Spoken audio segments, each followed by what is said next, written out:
The Wolverine Sports Network is on the air.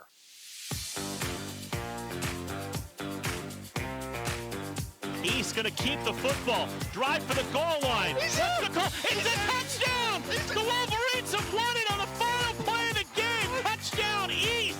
A Wolverine walk-off winner. Ostrowski, the righty, winds and deals. Strike three! It's a perfect game! Tate Ostrowski has thrown a perfect game for the Wolverines. Piper back to throw. Has time. Looking for the end zone, and what is it called? Touchdown! It is a touchdown for the Wolverines with 7 seconds to play. Grove City has won the President's Athletic Conference Championship. Grove City wins the PAC. The Cinderella story is alive. Piper takes the snap. Looking to throw. Fires downfield. Frazier made the catch and scored the touchdown to win it for the Wolverines.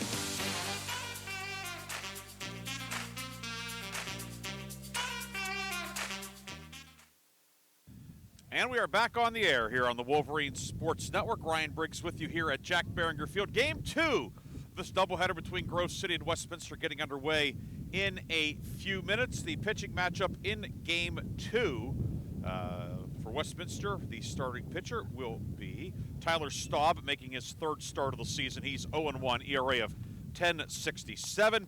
And on the Grove City side, Kenny Lavrich will make his third appearance and first start.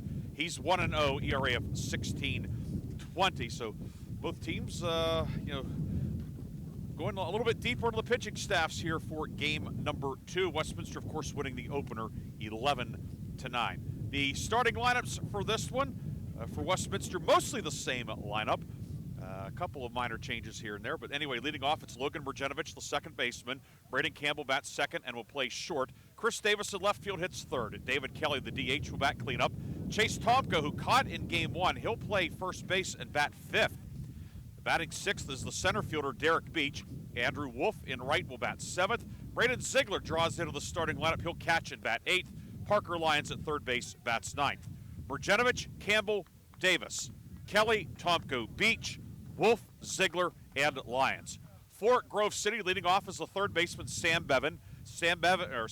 Meredith will play short and bat second. Colin Marin-Petro at third base. First base bats third. Josh Minnick, the cleanup man, will play right. Luke Vitone at second base bats fifth. Nick Sampson in center field hits sixth. Dan Luco, the DH, will bat seventh. Braden Coyle in left field hits eighth. Doing the catching will be Sam DiStefano. He's batting ninth. Bevan, Meredith, Marin-Petro, Minnick, Vitone, Sampson, Luco, Coyle, and DiStefano. Joe Romano is the home plate umpire with Garrett Proper in the field. We'll take a quick break and come back with a first pitch. Grove City and Westminster. Game 2 comes up next on the home of the Wolverines. There's danger out there. It lurks on highways and quiet neighborhood streets. It's more likely to kill you than a shark and more terrifying than the biggest snake. Distracted driving claims lives every day. Every notification, swipe, social post, video, or selfie while driving risks your life. So while you might think public speaking or the zombie apocalypse is scary, what's really terrifying and even deadly is distracted driving. Eyes forward, don't drive distracted. Brought to you by NHTSA and the Ad Council.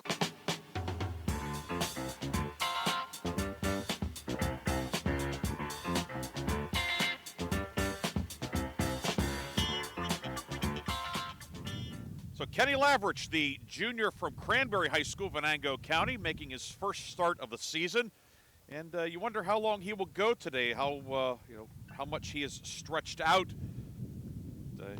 Got the win last Tuesday in the win over Penn State DuBois. He will make his first start of the season working with catcher Sam DiStefano. In the background, you hear the Canadian National Railroad roaring through Grove City Borough on this sun-splashed afternoon. Temperature around 50. It is breezy, but sunny, and we're going to get underway. First game took an even 3 hours. Second game, we're going to have about 3 hours worth of daylight. And the first pitch from Kenny Lavrich is a little bit low to Logan Mrjenovic, and we're underway. Mrjenovic 3 for 6 with a couple of runs batted in game 1. Lavrich winds and deals, and the next one is outside for ball 2.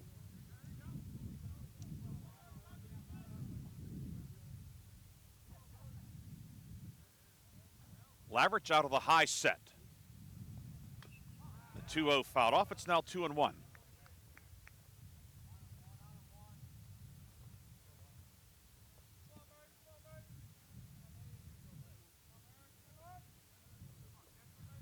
Kenny Lavrich is 2-1, high 3-1. Lavrich certainly a very live arm. Missed some time due to injury here in the first part of 2025. 3-1, fouled straight back over our heads, and it's 3-2. 3:20 to left, 4:05 to center, 300 down the right field line with a higher fence from right to right center. Generally, the ball does not carry as well to right and right center. 3-2, bounces in for ball 4. It's a leadoff walk to Logan Mrjenovic. That brings up Braden Campbell, the shortstop. Went 2 for 4 with a double, a sac fly, and 3 runs batted in game 1.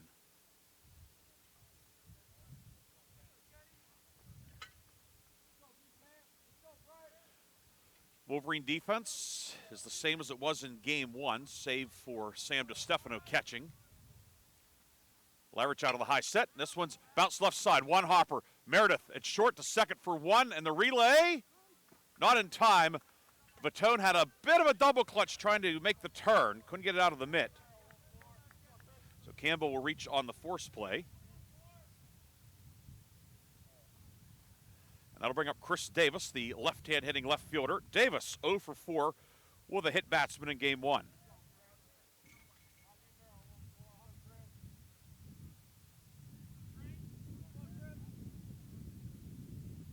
And the first pitch from Kenny Lavrich is lined foul on the third base side towards the Grove City Police Department here in Grove City. We are on East Pine Street in Grove City Borough. Police station, fire department, station 95 across the street from us. This one lined out to center. Sampson will play it on a hop, and the first hit of the afternoon for Westminster is a solid single to center by Chris Davis. So first and second, one down for David Kelly. Kelly, the DH, 2 for 5 in game 1. Scored a run, knocked in a run.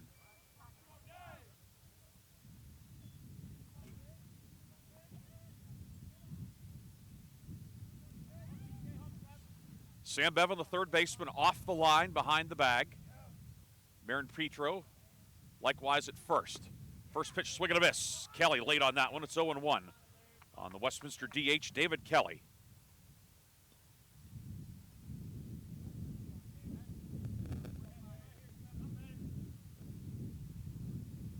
Marin Petro at first, Vatone at second, Bevan at third, Meredith at short, outfield left to right, Coyle with Sampson in center, Minnick in right. The 0-1 bounces in, nice backhand stop made by catcher Sam DiStefano.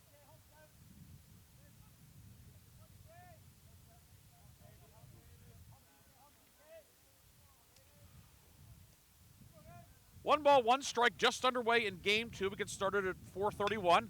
This is a bouncer on the right side. Vatone gloving, backhand tag, throw to first in time, double play! Luke Vatone.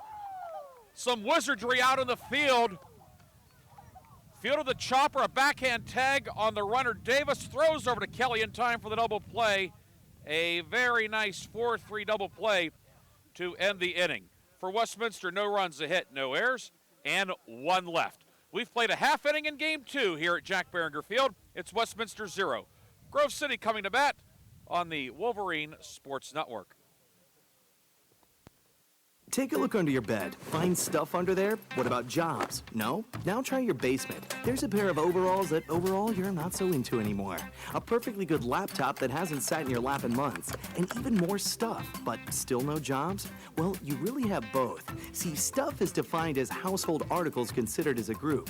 Sometimes this stuff is no longer needed. Wait, no longer needed? That can't be right. Because remember those jobs you were looking for? Those are really needed, and they're the stuff inside your stuff. Even inside that winter coat that moved with you to Phoenix. Our job is to unlock those jobs, and it starts when you donate your stuff to your local Goodwill. Here's how we do it. When you donate to Goodwill, we sell your stuff to provide job training for people right here in your community. So just by teaming up with Goodwill, you help create jobs. And isn't that worth parting with the leftover keytar from your 80s cover band? Goodwill. Donate stuff, create jobs. Find your nearest donation center at goodwill.org. A message from Goodwill and the Ad Council.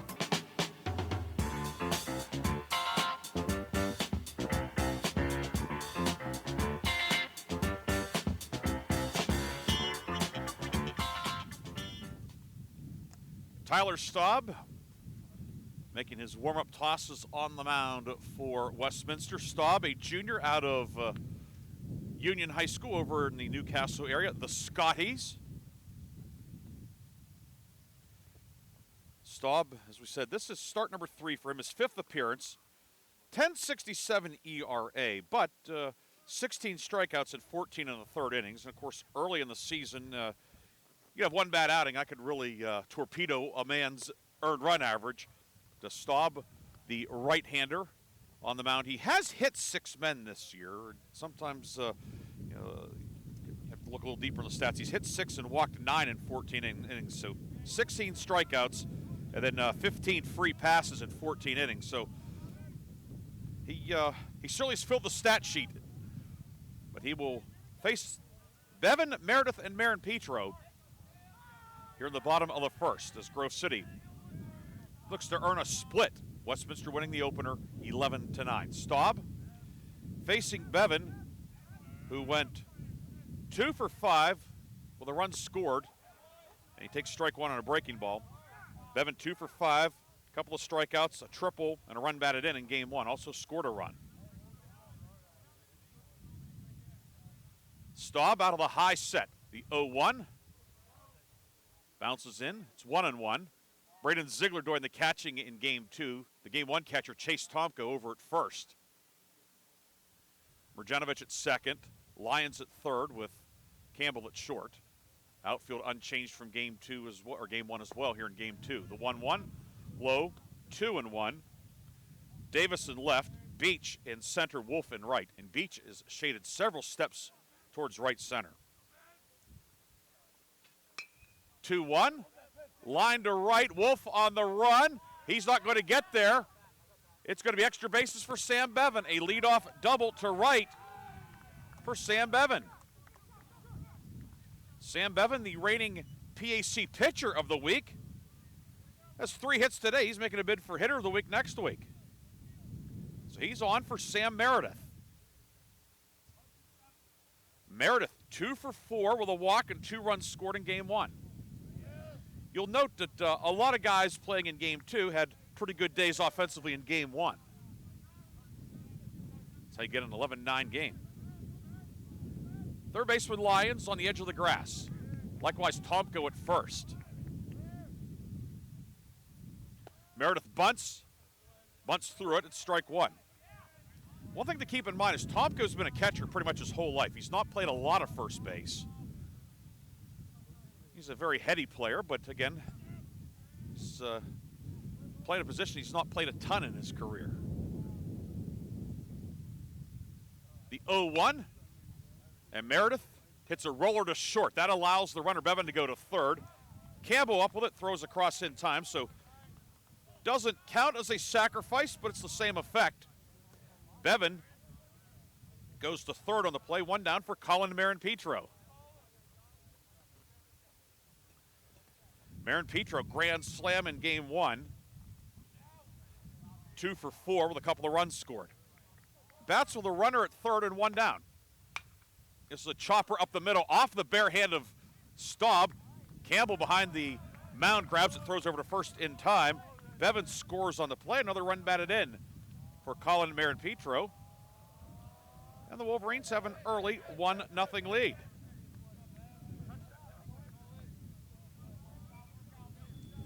Marin Petro gets Grove City on the board. 1-0, brings up Josh Minnick. Minnick, 1 for 5 with a 2-run single and a run scored in game 1. Staub, first pitch, overhand breaking ball, it's a strike. That's the classic 12-6 curve there.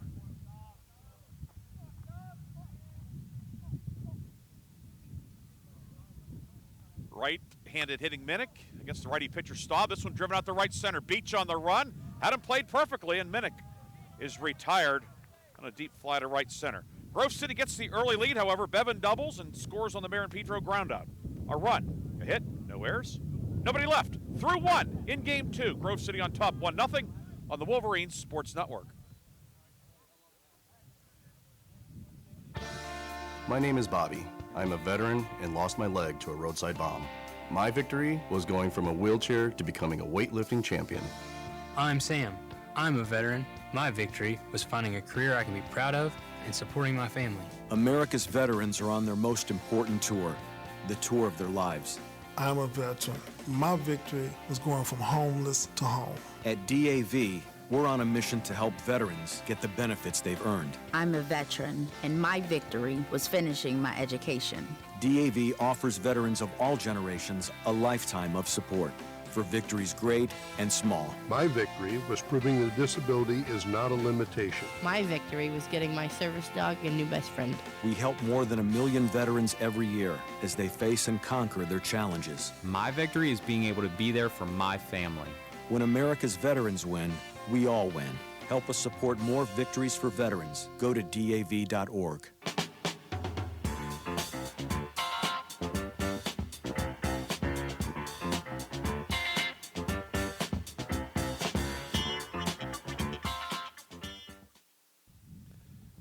Chase Tomko, Derek Beach, Andrew Wolf, 5, 6, and 7 due for Westminster in the second inning against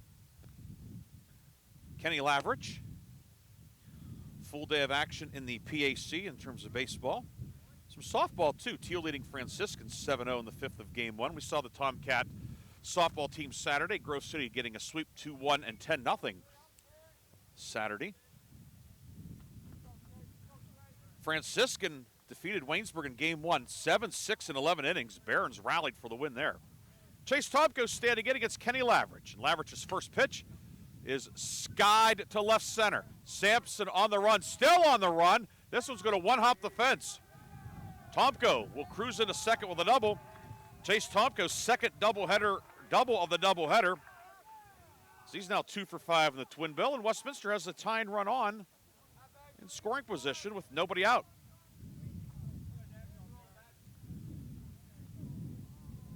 Chase Tomko playing first base and hitting like a power-hitting first baseman.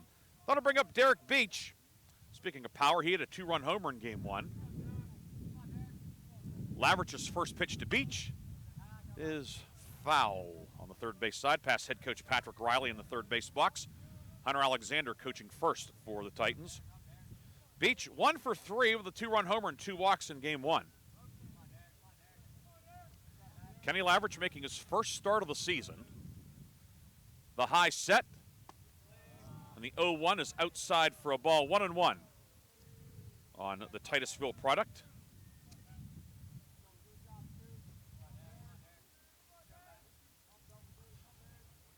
Lavridge from Cranberry High School, sort of up in that neck of the woods. 1-1, outside 2-1. At one time, both Titusville and Cranberry were part of the old Tri-County Athletic Conference, but Cranberry left District 10, went to District 9 about 2 decades ago. He's now playing more of the Clarion area teams. 2-1 high, 3-1.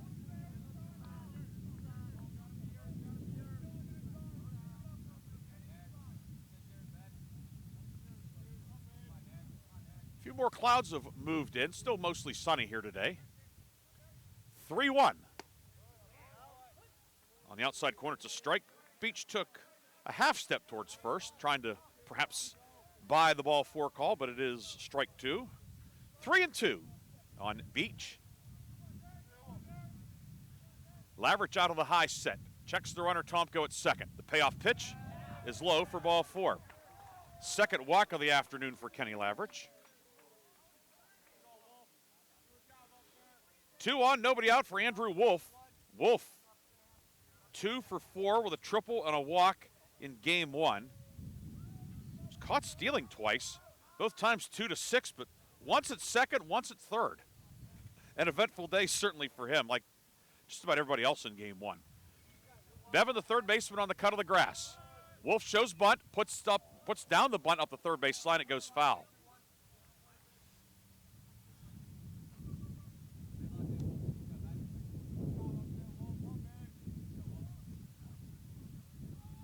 Wolf, left-hand batter, one sacrifice on the season.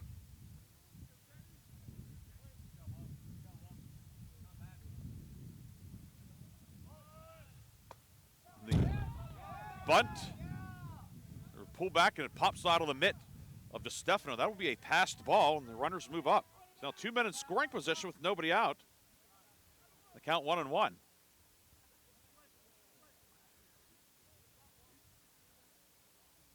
And perhaps a cross-up as DeStefano goes out and talks with Lavrich.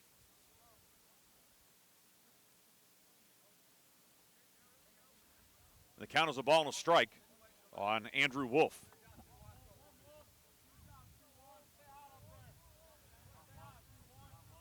Wolverines will play the infield back. Marin Petro's even with the bag at first. Everybody else is back. Lavrich is 1-1. Didn't miss by much. Lavrich making his first start of the season. His first two outings have both been an inning. 2-1. Driven out towards right center. Sampson makes the catch. Gets it back into the infield. That will score the runner, Tomko. Beach will stay at second. Nice job by Sampson ranging over. A productive out, however, for Andrew Wolf. His sacrifice fly ties the game at 1 here in the top of the second. Tomko scores. Beach holds second. The run for now is unearned because of the passed ball. That'll bring up Braden Ziegler for his first at bat of the day, catching here in game 2. Lavrich's first pitch. Misses a bit high, ball 1. Ziegler making his 9th start of the year. He's hitting 107, 3 for 28. He's knocked in 3. The 1-0 outside, 2-0. Bryce Trischler, who has done some starting for the Wolverines, starting to stir in the bullpen. 2-0. Hit the center. Sampson settling under it, makes the catch. Bluff tag by Beach. He heads back to the bag, and that's out number 2. Could be a case where the Wolverines use Lavrich as an opener and then go to Trischler for, as the modern vernacular, the bulk guy, but we'll see.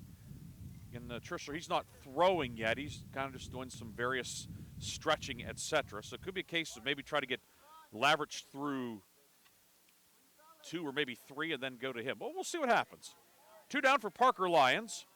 The number 9 batter, the third baseman, takes strike 1 on the outside corner from Kenny Lavrich. Lyons, 3 for 5, 3 runs scored and an RBI in game 1.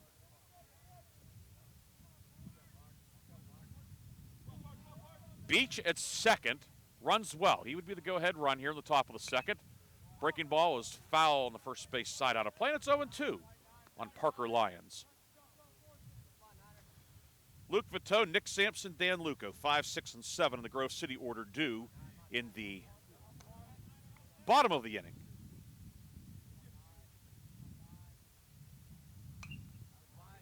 (0-2) fouled off again. It stays 0-2.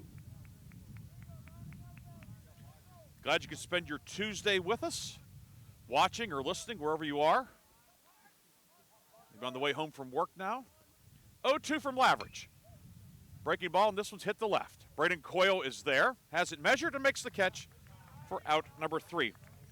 Tomko, the leadoff double. He scores for Westminster to tie it up. Titans a run, a hit, no errors. 1 left. Middle of the second. Grove City 1, Westminster 1. You're watching Grove City College baseball on the Wolverine Sports Network.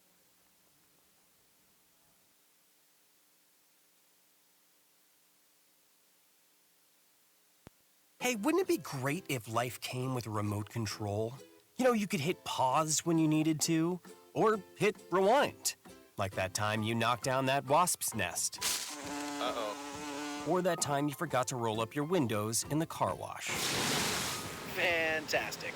Yeah, a remote control would have come in handy then. Well, life doesn't always give you time to change the outcome, but prediabetes does. With early diagnosis and a few healthy changes like managing your weight, getting active, stopping smoking, and eating healthier, You can stop prediabetes before it leads to type 2 diabetes. It's easy to learn your risk. Take the 1-minute test today at doihaveprediabetes.org. Life doesn't come with a remote control. Yikes! So you're on your own with the WASPs. You have the power to take control of prediabetes. Visit doihaveprediabetes.org today. That's doihaveprediabetes.org. Brought to you by the Ad Council and its prediabetes awareness partners.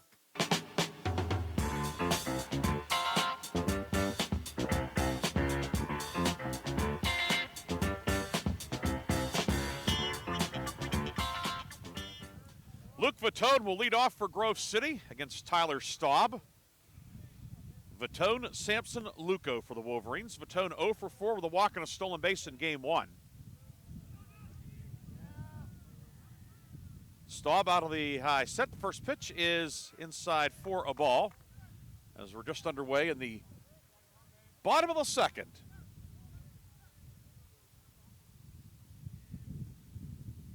Staub's 1-0, misses inside. It's now 2-0 on Luke Vitone. 2 balls, no strikes, just underway, bottom of the second. And the pitch from Staub, low, 3-0 on the Wolverine leadoff man, Vitone. 3 balls, no strikes. Nobody out here in the bottom of the second.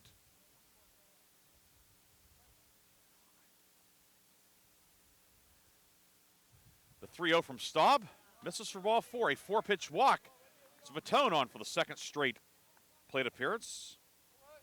Westminster had the leadoff man on last inning, Tomko, he scored. Grove City had the leadoff man on in the first, Bevan, he scored.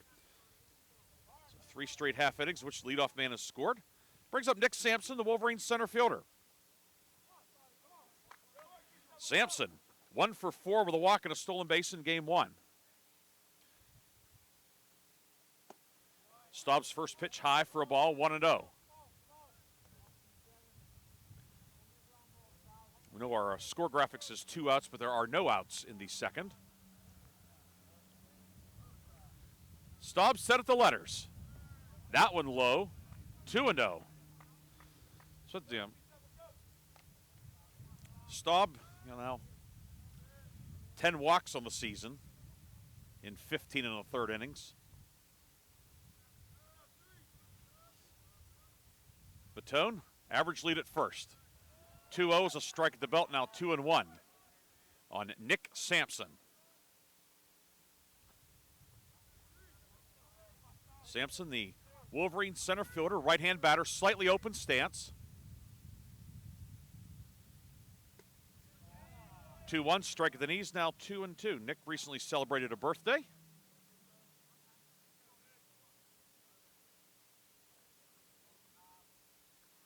Vitone extending the lead a little bit at first. Tomko holding him on. 2-2 in the dirt, gets through the legs of Ziegler. It'll trickle back to the backstop. And Vitone will go to second on the wild pitch. So runner in scoring position now for Nick Sampson with nobody out.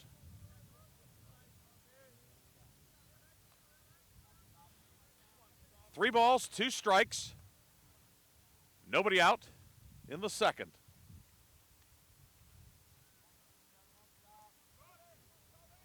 Third baseman Lyons even with the bag off the line. Staub, the payoff pitch. Foul on the first base side. Tomko over by the fence. It's going to land out of play. And we'll have another payoff pitch upcoming.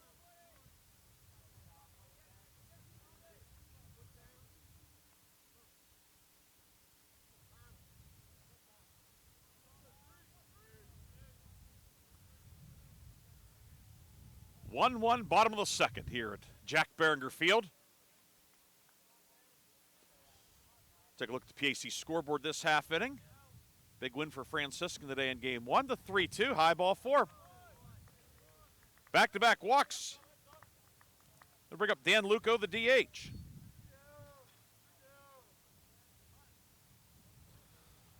Luco, 0 for 4, hit by a pitch and scored a run in game 1.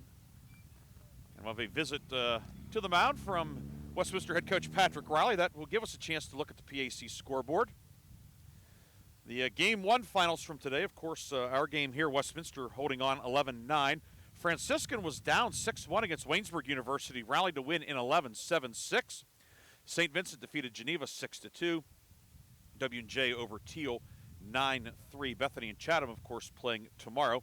Games in action at the moment. Waynesburg and Franciscan scoreless in the third. St. Vincent leads Geneva 5-1 in the third. And W&J is out to a 3-0 lead in the fourth on Teal.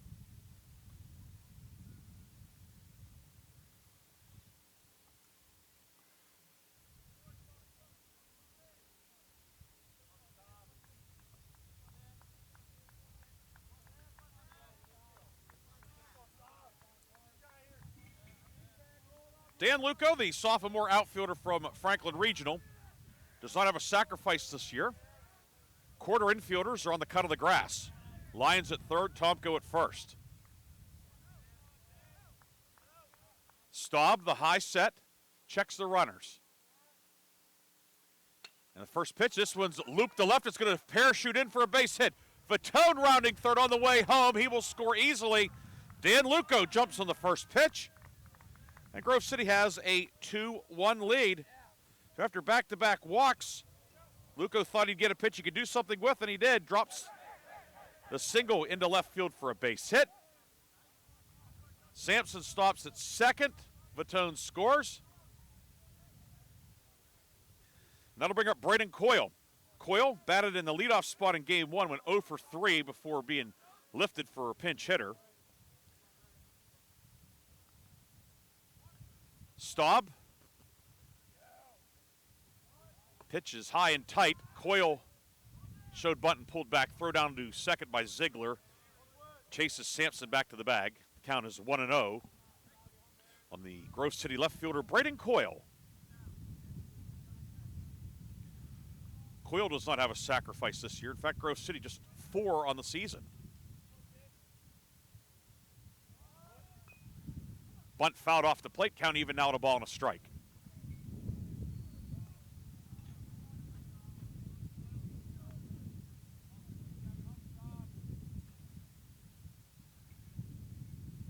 Third baseman Lyons staying close to home. Tomko on the cut of the grass at first.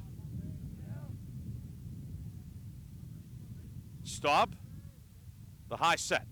The righty deals the 1-1. In the dirt. Blocked by the catcher Ziegler.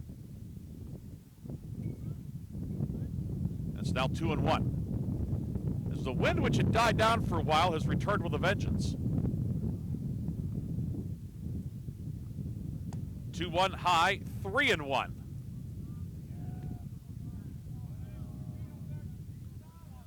First and second, nobody out. Wolverines are back on top, 2-1, and looking for more.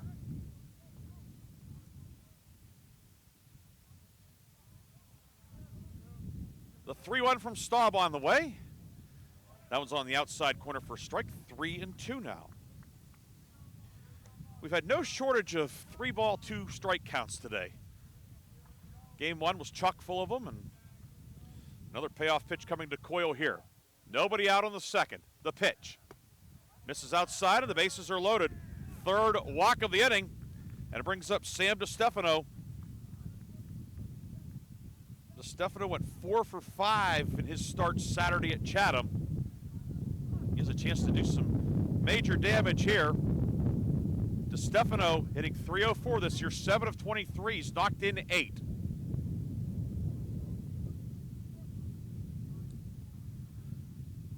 Bases loaded, nobody out. Sampson at third, Luco at second, Coyle at first. Staub's first pitch is outside for a ball, and you have to think that Staub's leash might be getting short here.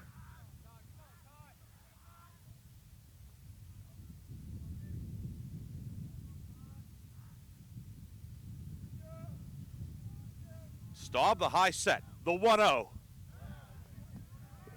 In the dirt, and now 2-0. DeStefano, who, when he gets in the batter's box, he's swinging the bat. He has not walked this year. He's ahead in the count 2-0 and already with 3 walks this inning. See if the take sign is on. Or maybe he gets a cookie and can jump on it. We'll see. 2-0. Fastball in the inside corner. A good take from DeStefano. He wasn't doing much with that one. 2-1 now on the Wolverine co-captain out of Fairview High School.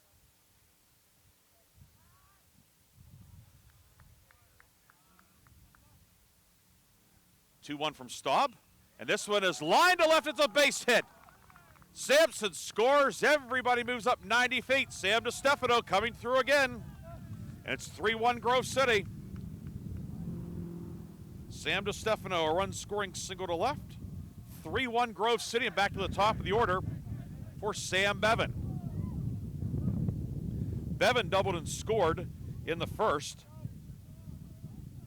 He is now 3 for 6 in the doubleheader. Bases loaded, still nobody out, by the way. Quarter infielders are in, middle infield halfway. First pitch to Bevan, curve in for a strike. Staub, 31 pitches, 15 strikes.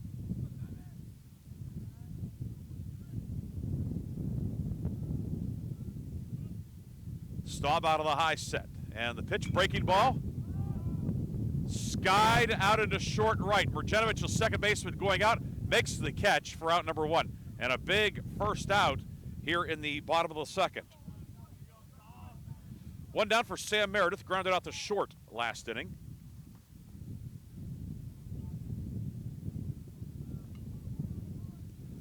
Meredith now 2 for 5 with 2 runs scored in the doubleheader, but Staub now 1 pitch away from getting out of this. Meredith has hit into 1 double play this year. Corner infield remain on the cut of the grass. First pitch in the dirt for ball 1.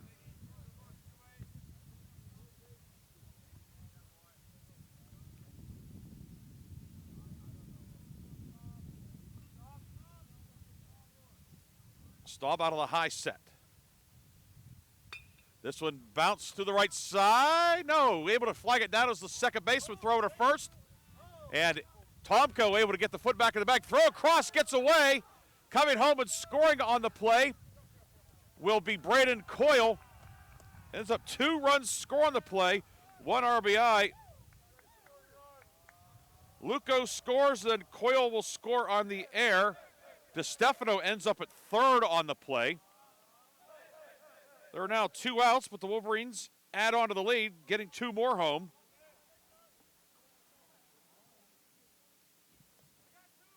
It's now 5-1 Grove City.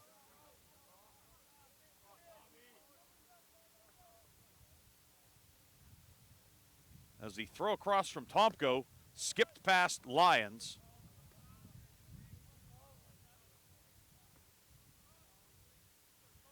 Brings up Colin Marin-Petro. He takes ball 1 outside. This one bounced to the left side. Behind it is the shortstop. Brady Campbell throws across to get Marin-Petro, and that ends the inning. However, Grove City retakes the lead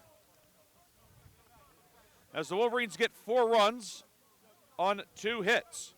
1 error, 1 left. On to the third. Grove City leads 5-1 on the Wolverines Sports Network.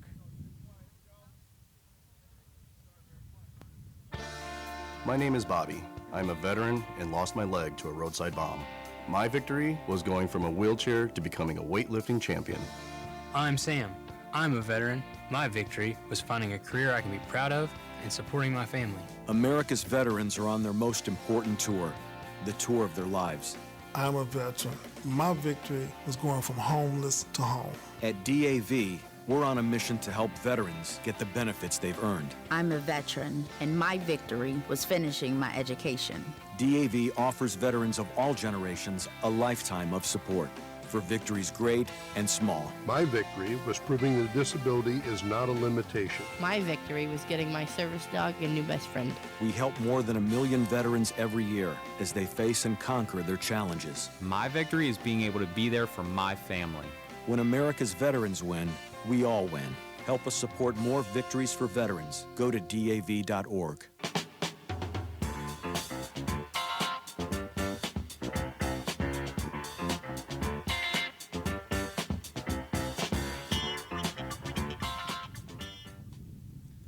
5-1 Grove City the lead as we go to the top of the third. Kenny Lavrich back up on the hill for Grove City.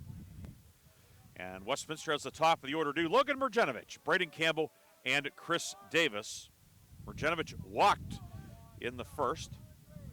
He's been on base 4 times today in the doubleheader, 3 for 6, 3 singles in game 1. Lavrich getting ready to begin his 3rd inning. His 31st offering is popped up on the infield. And it is Luke Vitone ranging to his left to make the catch. 1 pitch and 1 out for the Wolverines. 1 down for Braden Campbell, hit into a forced play in the first. Campbell is 2 for 5 with 3 runs batted in the doubleheader.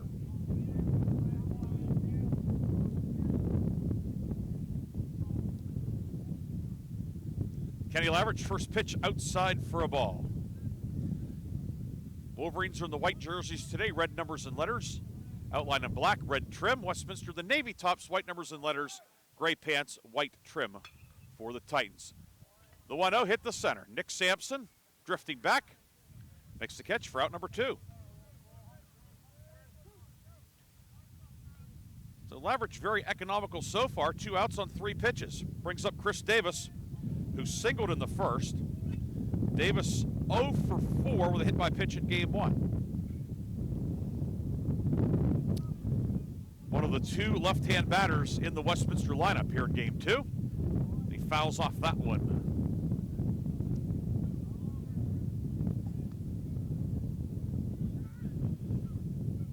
Wolverines getting 4 runs last inning, thanks in part to 3 walks.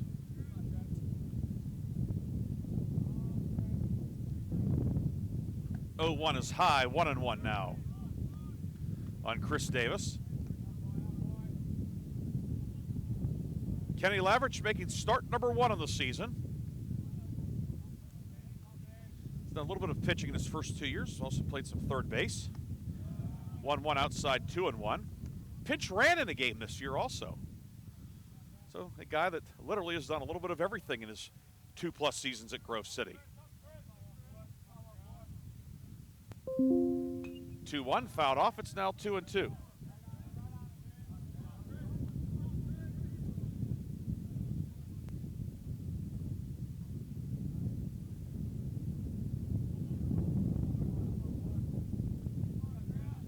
Two balls, 2 strikes, 2 down on the third. Lavrich deals. That one missed a little high. And now 3-2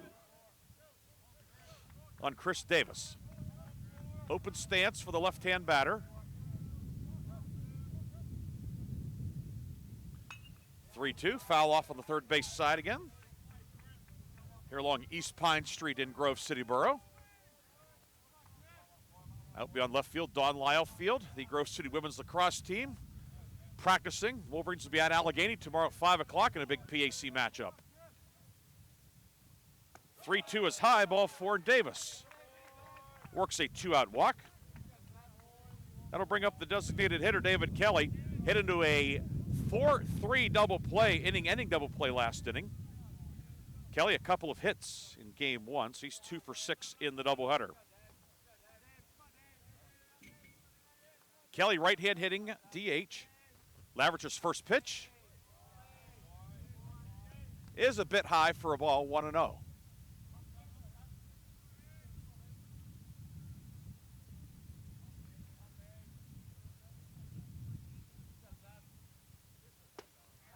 One-0 swing and a miss. As Lavrich pumped the fastball past him, 1-1 on David Kelly.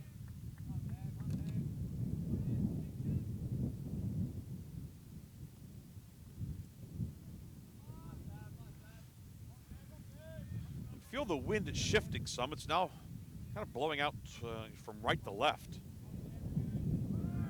Runner on the move, 1-1 in the dirt. DeStefano's throw down and not in time. It skipped away. Davis, who had a pretty good jump, able to swipe the bag, and he's in scoring position now with 2 down. Count 2-1 on Kelly. He bats with Davis in scoring position. The wind has been blowing out most of the day, but now starting to shift. It's going to get cold overnight and tomorrow. 2-1 fouled off, now 2-2. We are certainly having the typical March weather around here. Warm, then cold, and then very windy. But the fact that the Wolverines will now have had 18 baseball games played by March 25th is pretty good. 2-2, line to right. It'll drop in for a base hit. Rounding third and scoring will be Davis. And David Kelly comes through with a 2-out single to cut Grove City's lead to 5-2. David Kelly taking that one the other way.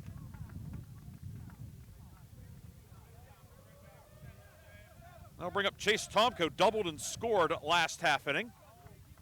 The run ended up being unearned.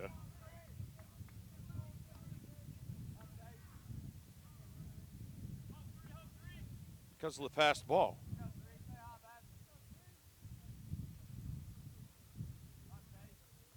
Lavrich out of the set. Pitch to Tomko. Outside for a ball, 1-0. Tomko, a couple of doubles in the doubleheader. He batted 8th in game 1. The positions in the batting order are the same in terms of the defensive positions. 1-0 is outside 2-0. Tomko hit 8th and caught. He moves up into the 5 spot where Josh Reed was in game 1. And then Braden Ziegler, who's catching, slides into the 8th spot. You wonder perhaps if Reed would be used in relief today with him not playing first base. 2-0 from Lavrich, is bounced to the left side. Meredith deep in the hole, gloves it. Has no play, however. Showed a lot of range, but Chase Tomko is 2 for 2 in the nightcap. And Westminster will have the tying run at the plate in Derek Beach. And Beach, we know he can go deep. Home run in game 1. He walked last inning here in the nightcap. And Trishler getting up in the Grove City bullpen. 48 pitches for Lavrich so far. And his 49th pitch misses a little bit low to Beach. It's 1-0.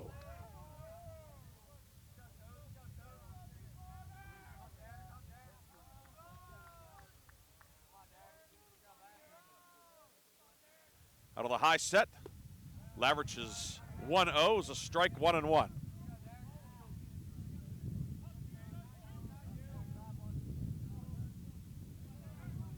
One ball, one strike, 2 away in the third. Lavrich checks the runners. Pitch, a bit low, 2-1. Kelly at second, Tomko at first after their back-to-back singles. A run home for Westminster in the third.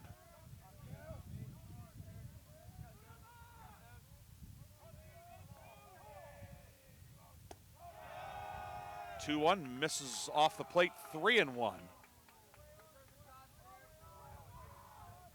Kenny Lavrich, after 2 outs on 3 pitches to begin the inning, things have gotten uphill since then.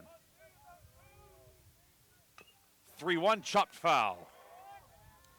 So the runners will be off with 2 away in the third. Kelly from second, Tomko at first. Certainly would take the force play out of consideration in all likelihood. Runners go, 3-2, called strike 3.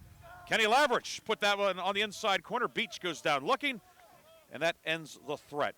Westminster does get 1 run. There were 2 hits, no errors, and 2 left. Middle of the third in game 2. It's Grove City 5, Westminster 2. This is Wolverine Baseball.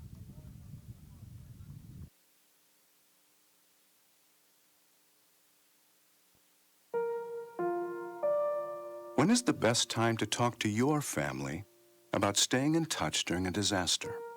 When floodwaters reach your door? When wildfires are engulfing the edge of your neighborhood? Or an earthquake is destroying buildings? When a tornado is tearing through town? Or a hurricane strikes? Or is the best time perhaps today? During a disaster, you may not be able to stay in touch with your family or friends as easily as you think. And it's not always as simple as using your cell phone. That's why now is the time to take action. Go to ready.gov/communicate and make your emergency plan today. Don't wait. Communicate. Brought to you by FEMA and the Ad Council.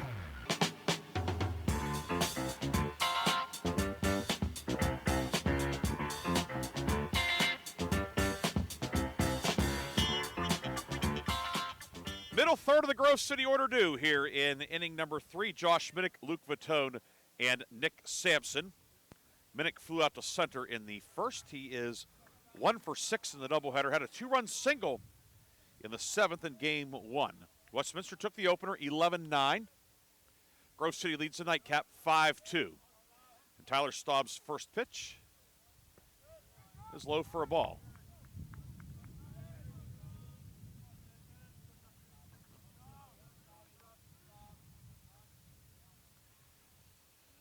Staub out of the high set. 1-0 is in the dirt. 2-0. Staub, 20 balls, 18 strikes so far today. Third baseman Lyons off the line, about maybe a step in front of the bag. 2-0, catches the outside corner, 2-1.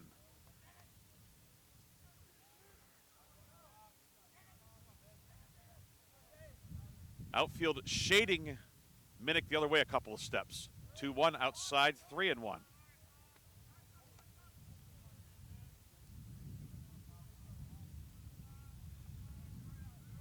Three balls and a strike on Josh Minnick, all-region performer last year.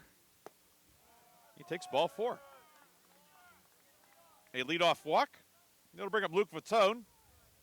He led off last inning with a walk as Grove City scored 4 times.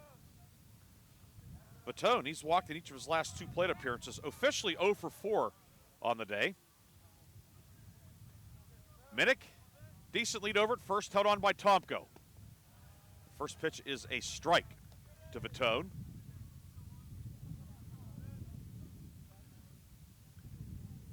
Third baseman Lyons off the line in front of the bag. 0-1 is a breaking ball that stays high. 1-1 on Vitone.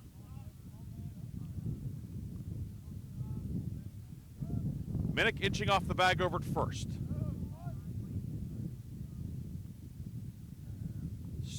Staub's 1-1 low. 2-1 to Vitone.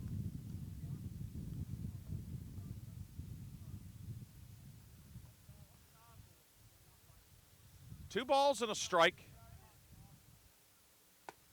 Now 3-1 as Staub's fastball is high. 3-1 to Luke Vitone. Vitone, 3-time All-PAC performer. First team a couple of times at both second base and shortstop. 3-1, skied foul territory left field side, and it's going to land on the warning track. Count will go to 3-2. Wind might have pushed that one away from everybody. So it's now 3-2 on Luke Vitone.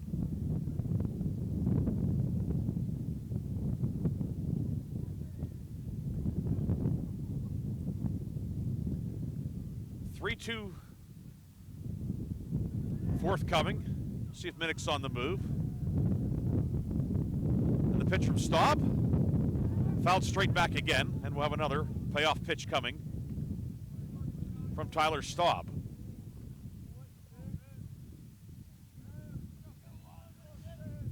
Looks like Bryce Trishler may be ready for Grove City. He's made his way back into the dugout. We will see, however.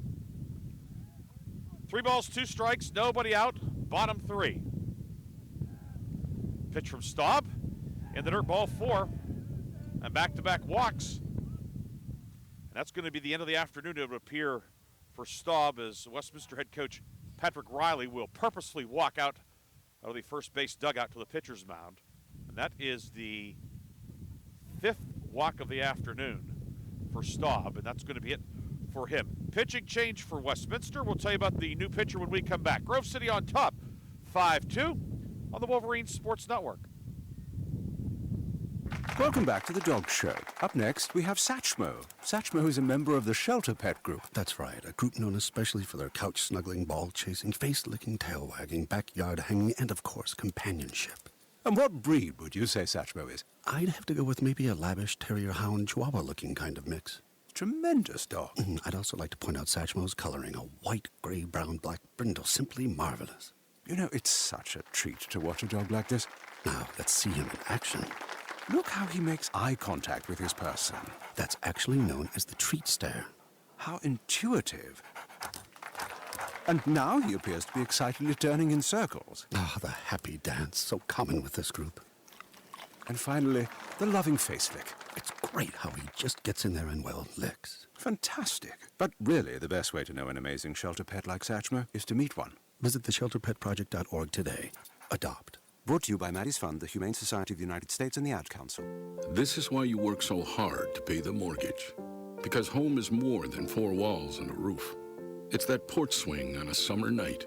It's pajamas with feet and everybody over for Sunday dinner. And that old stuffed chair in the living room you just can't get rid of. This is why you work a second job. This is why you learn to fix things yourself, so you could save on repairs. Because home is your place, your memories, your family sleeping in their own beds at night. And that is why we want to help. We are making home affordable, a free government resource that can make paying the mortgage easier. And now even more options are available. Call 888-995-HOPE today. That's 888-995-HOPE. Or visit makinghomeaffordable.gov. Good night, Mama. This is why. Brought to you by the U.S. Treasury, HUD, and the Ad Council.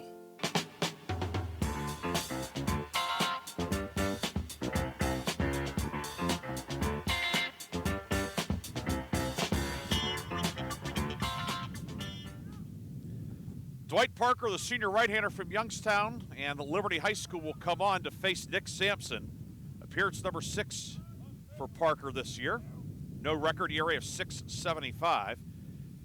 He'll face Sampson with 2 on and nobody out. Sampson gets the bunt down up the third base line. Parker off the mound, throws over to first, and picked nicely by Tomko. The sacrifice will go 1-3. Minnick to third. Vitone to second. Wolverines with the sacrifice put 2 men in scoring position for Dan Luco. He singled in a run and scored last inning. The runners on base are both the responsibility of the starter, Tyler Staub, who went 2+.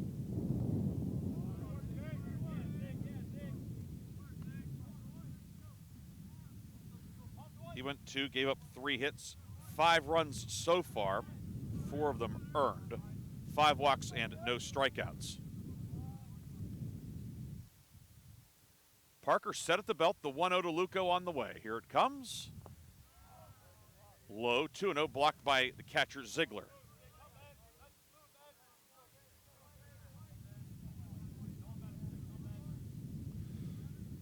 Luco, 1 for 5 with a couple of runs scored in the doubleheader.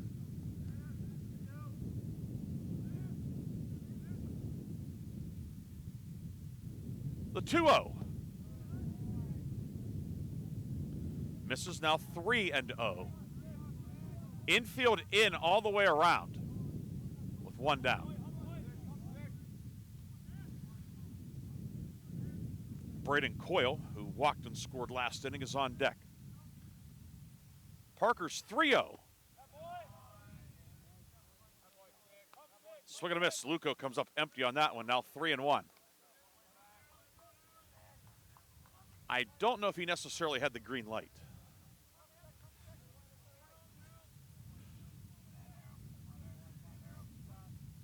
Now 3-1 on Luco. And that one in the dirt, ball 4. And the bases are loaded for Coyle. That will allow the infield to back up, however. Middle infield can play at double play depth. Cornermen are even with the bags. Braden Coyle walked and scored on an error last inning. Bases loaded, 1 out. Minnick at third, Vitone at second, Luco at first. We've had 3 walks and a sacrifice this inning, so no official at bats so far. Parker's first pitch is a strike. It's 0-1 on Coyle.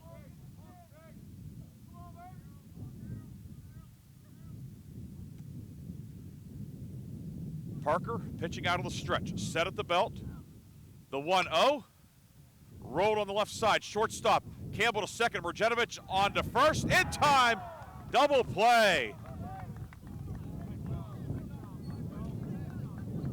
Bang, bang play over at first and a double play ends the inning. The walks do not hurt. Grove City. No runs, no hits, no errors. 2 left. On to the 4th. Grove City leads 5-2 on the Wolverine Sports Network. Take a look under your bed. Find stuff under there? What about jobs? No? Now try your basement. There's a pair of overalls that overall you're not so into anymore. A perfectly good laptop that hasn't sat in your lap in months. And even more stuff, but still no jobs? Well, you really have both. See, stuff is defined as household articles considered as a group. Sometimes this stuff is no longer needed. Wait, no longer needed? That can't be right. Because remember those jobs you were looking for? Those are really needed, and they're the stuff inside your stuff. Even inside that winter coat that moved with you to Phoenix. Our job is to unlock those jobs, and it starts when you donate your stuff to your local Goodwill. Here's how we do it. When you donate to Goodwill, we sell your stuff to provide job training for people right here in your community. So just by teaming up with Goodwill, you help create jobs. And isn't that worth parting with the leftover guitar from your 80s cover band? Goodwill. Donate stuff, create jobs. Find your nearest donation center at goodwill.org. A message from Goodwill and the Ad Council.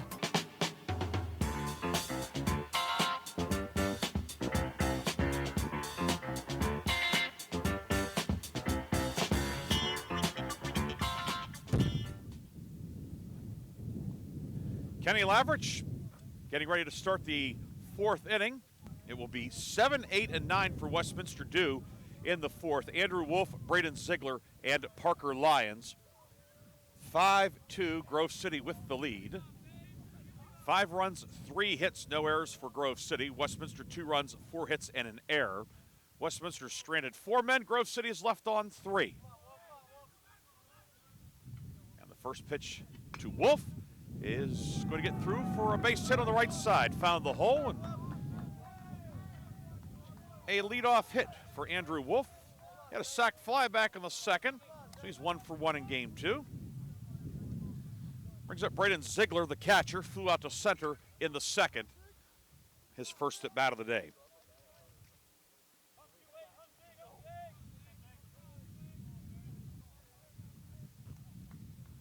Wolf held on by Marin Petro, pretty good lead. Lavrich's first pitch is hit out to straightaway center. Nick Sampson is there. And Ziegler has flown out twice to Nick Sampson. 1 away for Parker Lyons. Lyons flew out to left in the 2nd inning. Lyons 3 for 6 today. Scored 3 runs in game 1. Lavrich throw over to first and back safely with a head-first dive is Wolf, excuse me. So we have Lyons and Wolf.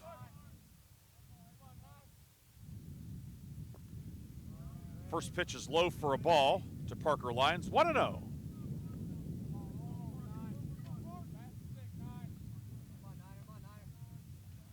Bevan, the third baseman, off the line behind the bag, middle infield at double play depth. Outfield straightaway, normal depth. Lavrich is 1-0, a breaking ball. It didn't break a whole lot, it's inside. And 2-0. We're in the top of the 4th. Grove City scored 1 in the bottom of the 1st. Westminster single runs in the 2nd and 3rd. Grove City put up 4 in the bottom of the 2nd. 2-0 outside, it's now 3-0. And the proverbial bullpen phone is ringing. Bullpen's next to the dugout, so they don't have to call.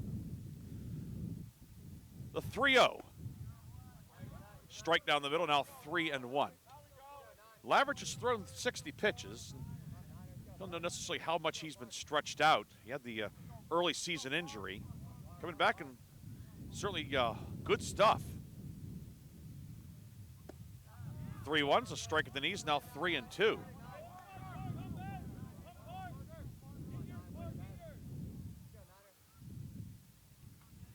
Lavrich getting the start today. Dash Lanzalota started and went 6 in game 1. He took the loss. Gave up 7 runs, but only 2 earned. Most notable, just 1 walk. Struck out 5 in his 6 innings. 3-2 throw to first. Wolf was leading, but he scrambles back to the bag safely. 3 balls, 2 strikes, 1 away in the 4th. Lavrich out of the high set. The payoff pitch, there goes the runner. This was driven out to left center. Coiled Sampson on the run, and it's going to split the outfielders and roll all the way to the fence. Wolf is going to get the wave around, the throw back to Meredith, and he'll put it in his pocket. Wolf on the move on the pitch, and that's a big reason why he's able to score on the double from Parker Lyons, and it's 5-3. Parker Lyons puts a charge into that one. 5-3, and back to the top of the order for Logan Marjanovic. Walked in the first, popped out the second in the third. 3 for 7. Well, a couple of runs batted in today. First pitch is outside for a ball, 1-0 on the Westminster second baseman, Logan Marjanovic. Again, Trishler getting hot in the Grove City bullpen. Westminster, they have the picket fence going on the scoreboard. Single runs in the second, third, and fourth. Lavrich is 1-0 outside, 2-0. Marjanovic represents the tying run. He has 2 home runs this year.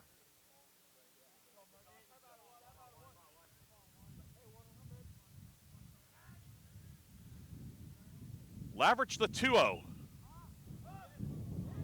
Popped out of the short right. Vitone on the run, dives, and did he make the catch? Yes, he did. It is a catch. Vitone ran a long way, diving catch for out number 2. Luke Vitone is having himself a day defensively. 2 down for Braden Campbell.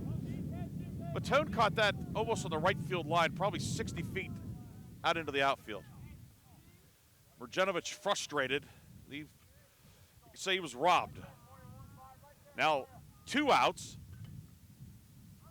for Campbell. Runner on the move, and pitch outside lines will steal third without a throw.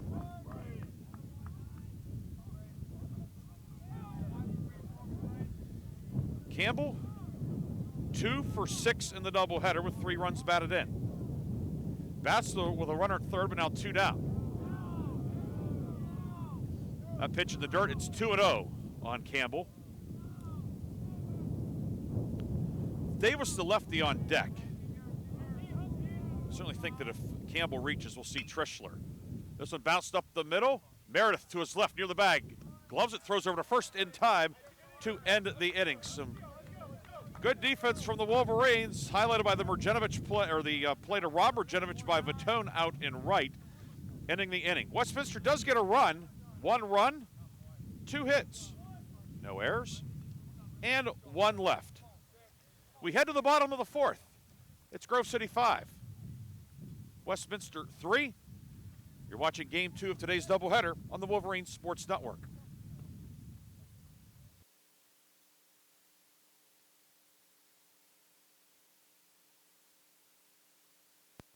The impact of a meal goes well beyond feeding our bodies, because when people don't have to worry about where their next meal is coming from, they can truly thrive, like Marta. And now we'll hear from our class valedictorian, who with our hard work never ceases to amaze us. Please welcome Marta Moreno.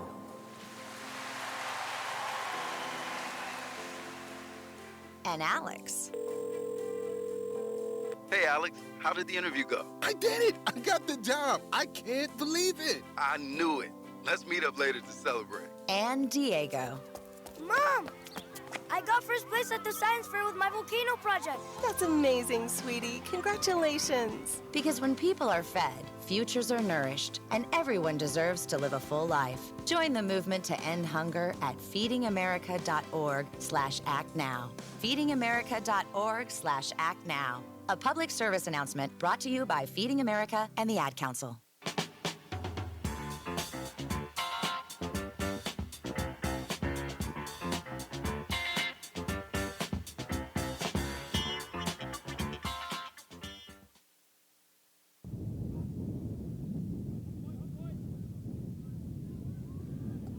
Sam DiStefano will lead off the bottom of the fourth for Grove City. Number 9 man in the Grove City order. RBI single in his first at bat. And Dwight Parker's first offering on the bottom of the fourth is a strike.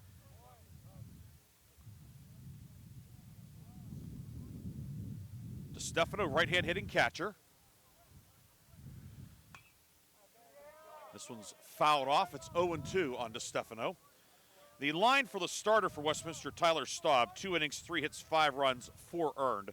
He walked 5 and did not strike out a man. He's the pitcher of record right now.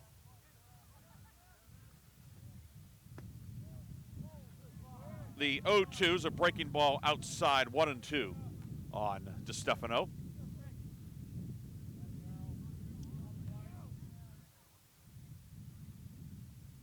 Pitch on the way, roller on the left side. Shortstop Braden Campbell gloves it, throws it over to first, and a nice stretch by Tomko to get DiStefano, who runs well, but Sam is out number 1 in the fourth. 1 down for Sam Bevan. We have 3 straight Sams batting. Sam DiStefano, Sam Bevan, Sam Meredith. Bevan, 1 for 2 in game 2, doubled and scored in the first, popped out to second in the second. He is 3 for 7 in the doubleheader. He takes Parker's first pitch down low for a ball.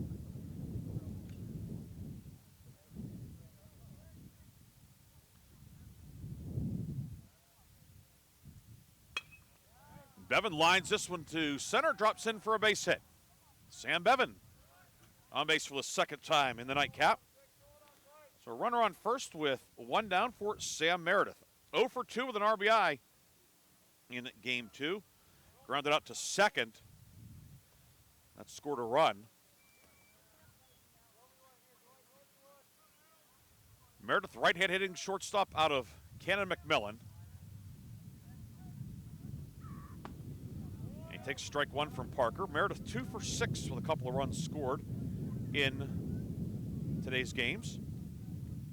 He certainly is going to be one of the, I think, leading candidates for PAC Newcomer of the Year. Bouncer on the left side. Shortstop Campbell, only 1 play, throw to first, and safe. Meredith legs out an infield hit. Campbell did everything he could. He made it close, but Meredith getting down the line, an infield hit. The Wolverines have 2 men on with 1 down for Colin Marin-Petro. An RBI ground out in the first, grounded out to short in the second. Of course, he had the grand slam in game 1. They got Grove City within 11-9, but unfortunately for the Wolverines, that was the final score. Bats with 2 on and 1 away, awaiting the first pitch from Parker. That one is inside for a ball, 1-0 on the slugging left-hand hitter. Bevan at second, Meredith at first. Both men run pretty well.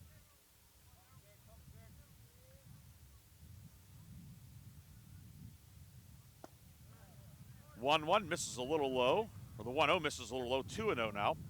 Big hole on the left side as the third baseman Lyons is even with the bag, maybe even a half step in front of the bag.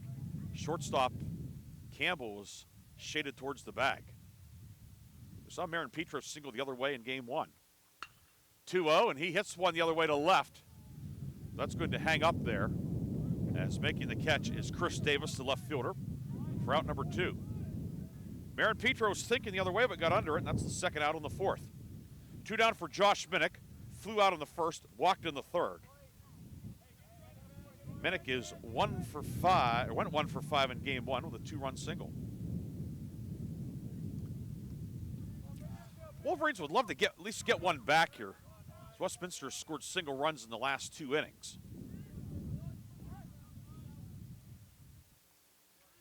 5-3 the score. Game 2. Pitch in the dirt, gets through the legs of Ziegler, now skipping around the fence. He'll go back and pick it up. But The wild pitch puts 2 men in scoring position now for Minnick.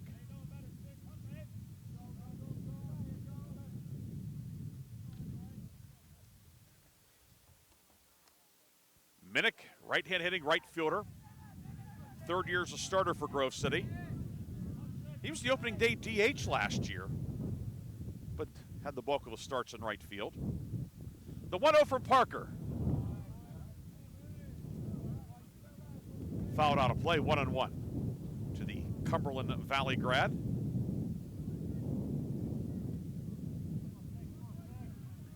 Bevan at 3rd, Meredith at 2nd.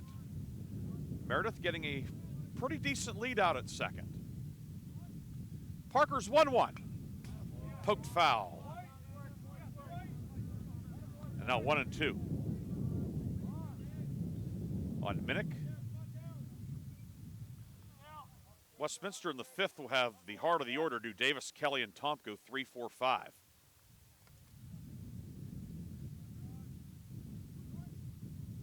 Parker's 1-2 on the way. Fouled straight back. Grove City 5 runs on 5 hits. Westminster 3 runs on 6 hits. Only error of the game belongs to Westminster.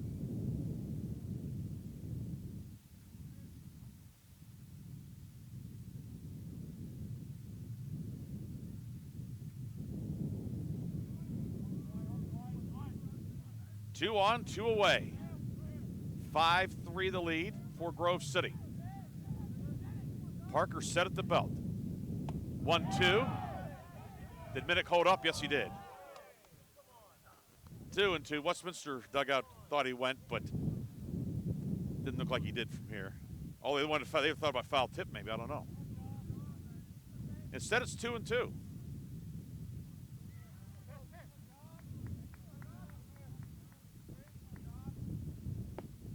2-2 misses outside, now 3-2. So yeah, we heard somebody in the dugout say it was a foul tip, but because certainly it didn't look like much of a swing, but if the ball nicks the bat, well, that counts. Whether it did or didn't, we don't know. The count is 3-2. Payoff pitch coming from Dwight Parker. Here it comes. Swing and a miss, a pitch in the dirt. Ziegler will throw down to Tomko to complete the putout. And that will end the threat as Minnick is retired 2-3. Grove City, no runs, 2 hits. No errors, and 2 left. On to the 5th. Grove City leads 5-3 on the Wolverines Sports Network.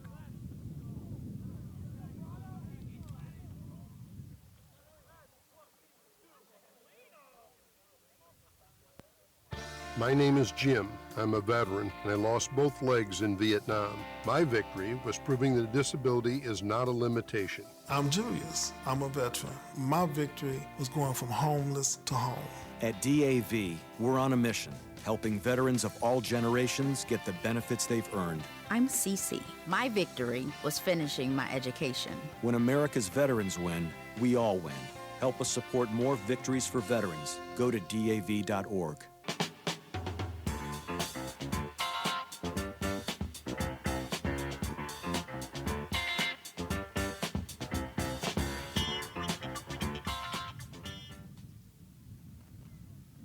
Kenny Laveridge back up on the hill for Grove City. 68 pitches through 4 innings in his first start of the season. Wolverines got 6 innings out of the starter in game 1, Dash Lanzolata. These midweek games, more often than not, it's a matter of can you figure out how to get 18 innings together. Both teams perhaps looking to maybe patch together here. Grove City, though, getting a longer start in game 1. Staub, the Westminster starter, lifted in the 3rd. 5-3 the lead as Dwight Parker's come on in relief for Westminster and kept the Wolverines off the scoreboard. Chris Davis, 1 for 1 with a walk, a run scored, and a steal here in game 2.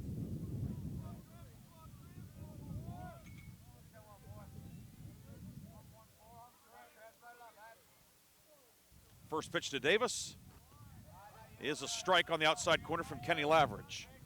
This half inning, we'll take a look at the PAC scoreboard. Get you up to date on what's going on around the league. 3 other doubleheaders in league play. Bethany and Chatham play tomorrow, of course. 0-1 misses inside, 1-1. Waynesburg leading Franciscan in game 2, 3-2 in the 6th. Franciscan won the opener 7-6 in 11 innings. St. Vincent on top of Geneva 9-4 in the 5th. Wolverines will be at Geneva on Saturday. 1-1 misses inside, 2-1. Maybe 1 o'clock start down in Beaver Falls. WJ leading Teal 7-3. We'll see the Presidents here a week from tomorrow, 1 p.m. doubleheader on Wednesday, April 2nd. 2-1. And lined and speared by the shortstop, Sam Meredith. Looked like Davis got that one off the end of the bat a little bit. And he is retired for the first time in game 2. 1 down for David Kelly. Kelly, the DH, hit into a double play, started by his old high school teammate, Luke Vitone. In the first, a 4-3 double play, but Kelly got a measure of revenge in the 3rd, an RBI single that scored Davis.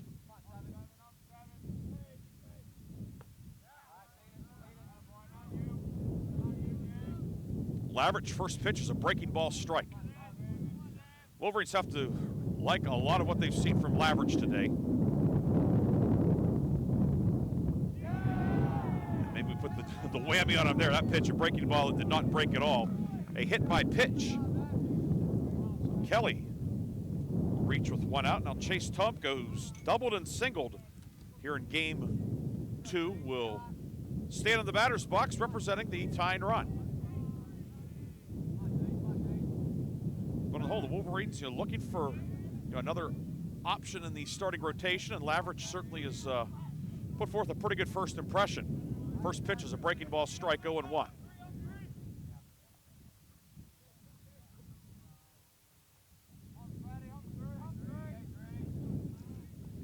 Trishler getting loose in the bullpen. You have to think he's ready. 0-1 off the plate, 1-1, as he's been warming up for a while down there on the third base side.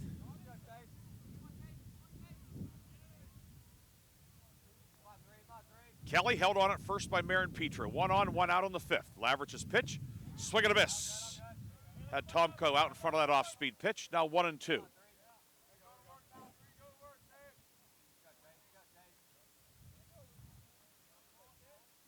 Kenny Laverich out of the high set, the 1-2. Popped foul over the Westminster dugout on the first base side, out of play. Stays 1-2.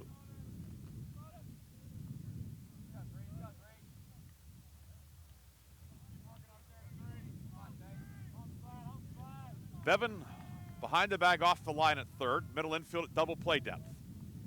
Laverich, the 1-2. Outside, 2-2. Outfield straight away, normal depth. Coyle in left, Sampson in center, and Josh Minnick in right. The 2-2, there goes the runner, and this one fouled off the plate. Kelly had a pretty good jump, but he'll have to go back to the bag.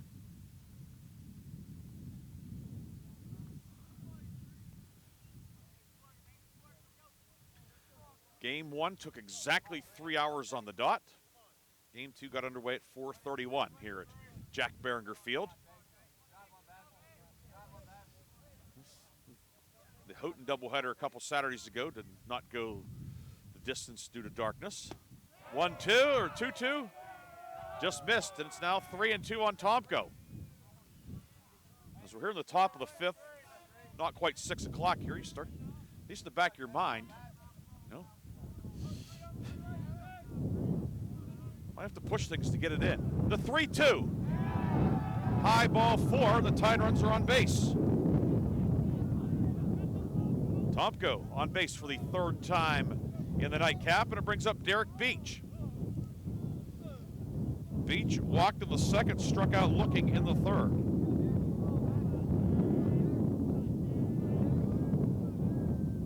It's the only strikeout of the game for Laverich. His first pitch to Beach in the dirt, skips back to the fence. Runners move up. Take the traditional double play out of order as well. Now 2nd and 3rd. Tomko representing the tying run now in scoring position after the wild pitch.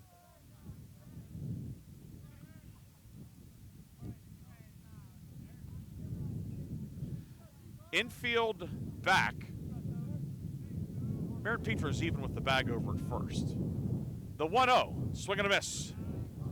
Beach with a big rip, it's now 1-1.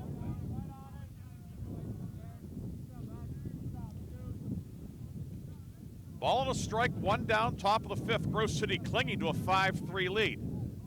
Lavridge deals, swing and a miss.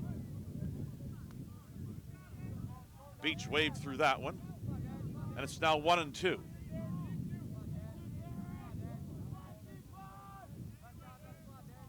Kelly at third, Tomko at second. 1-2, bounced up the third base line, foul. And we'll do it again.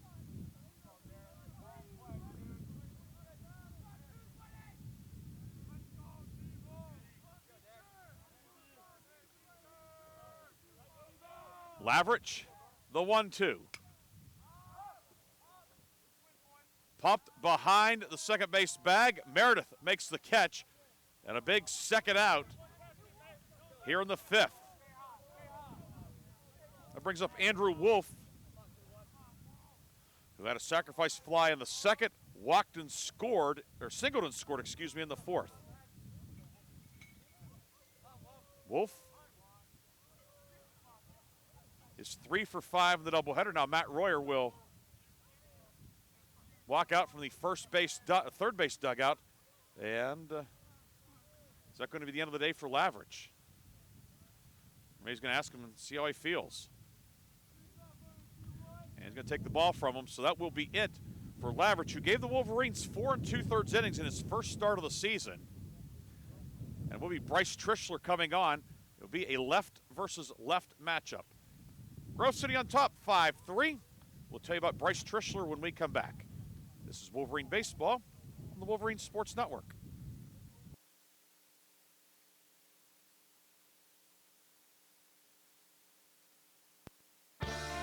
My name is Bobby. I'm a veteran and lost my leg to a roadside bomb.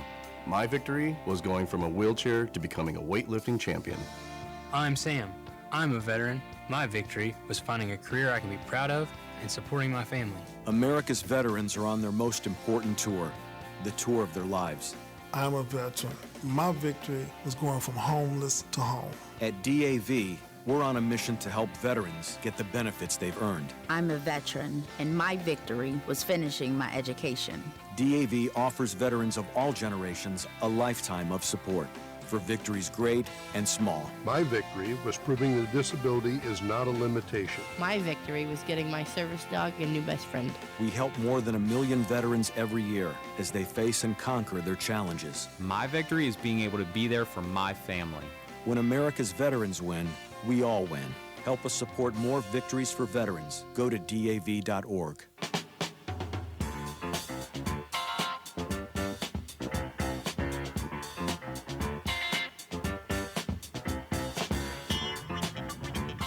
Bryce Trischler, the sophomore from Mars, the lefty comes on. It's his first relief appearance of the season. He's made 3 starts.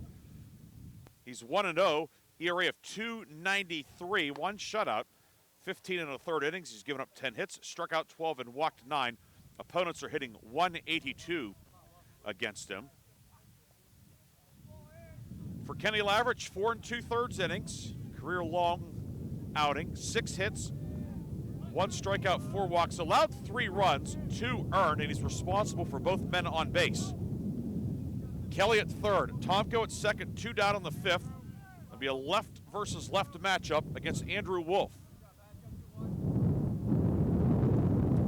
Trischler's first pitch is in for a strike. 0-1 on Wolf. As the wind really picking up here. Temperature dropping here at Jack Behringer Field. The 0-1, foul back off the screen. It's 0-2. Bryce Trischler looking to get the Wolverines back in the dugout. 5-3 the lead for Grove City. Westminster threatening. Trischler set at the belt. 0-2, swing and a miss to the curve. Bryce Trischler gets the Wolverines out of the mess as he strikes out Wolf. For Westminster, no runs, no hits, no errors, 2 left. Halfway home in game number 2. It's Grove City 5, Westminster 3 on the Wolverines Sports Network.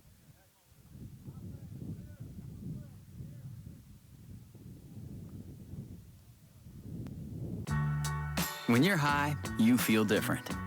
You think different, you talk different, you draw different, you listen to music different, but you probably knew that. Problem is, you also drive different, and not in a good way.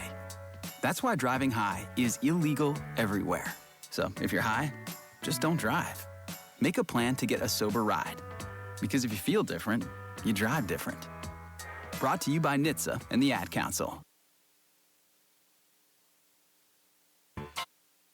Founded in 1955, the President's Athletic Conference is regarded as one of the elite NCAA Division III conferences in the nation. Comprised of 11 private institutions and 2 associate members, the PAC remains unique in this day of high-pressure college athletics. As a charter member of NCAA Division III, PAC student athletes excel in 23 varsity sports as well as the classroom. Want to learn more? Visit us at pacathletics.org or follow us on social media.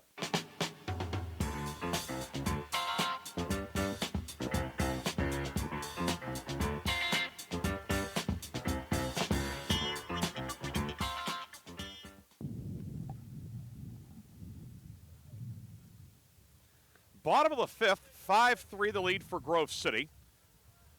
It'll be Luke Vitone leading off, followed by Nick Sampson and Dan Luco. Vitone has walked twice in game 2. Dwight Parker beginning his 3rd inning of relief. Parker's done a nice job out of the Westminster bullpen. And his first offering to Vitone is low for a ball. The final line for starting pitcher Kenny Laverich, he went 4 2/3, 6 hits, 3 runs, 2 earned, a strikeout and 4 walks. This one foul up the third base line, just outside of the bag. 1-1 on Vitone. Laverich does not qualify for the win. He only went 4 2/3, did not go the requisite 5. But if the Wolverines win, he would certainly have played a big role in that.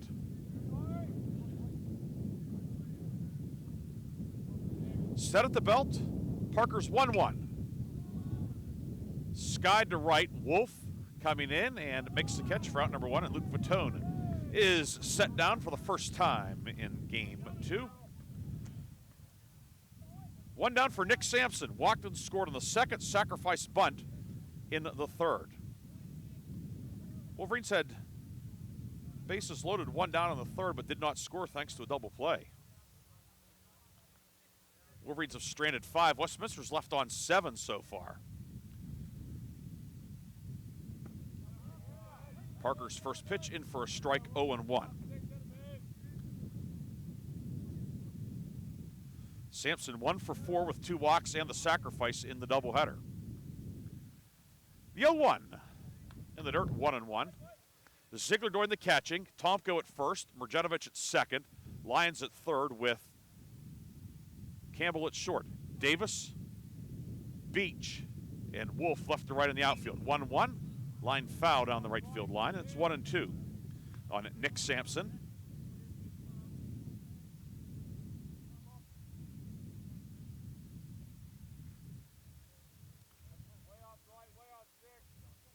Lyons, the third baseman, even with the bag off the line.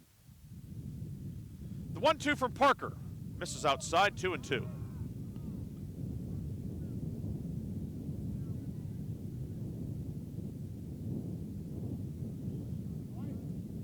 Shadows starting to encompass the home plate area. 2-2. Inside, 3-2. The sun's starting to sink in the horizon on the first base side. Rest of the field encased in sunshine. 3-2 is high, ball 4. Nick Sampson on for the 2nd time in game 2. So he's on for Dan Luco. Luco singled in a run and scored in the 2nd, walked in the 3rd.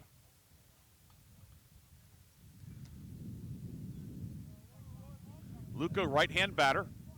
Lyons, the third baseman, on the edge of the grass. A lot of room on the left side. First pitch to Luco is a strike on the inside corner. 0-1 on Luco, who has played some left field this year. Wolverines had three men, or excuse me, it was Coyle and then Trey Wagner in left field with Caleb Nutter pinch hitting in between in game one. Throw over to first and back safely is Sampson. Nick's certainly a threat to run.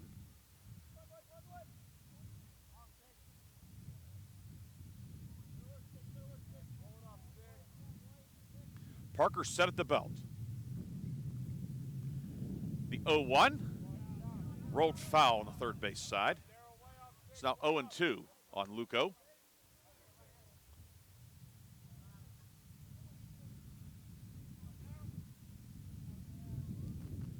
Sampson held on by Chase Tomko over at first.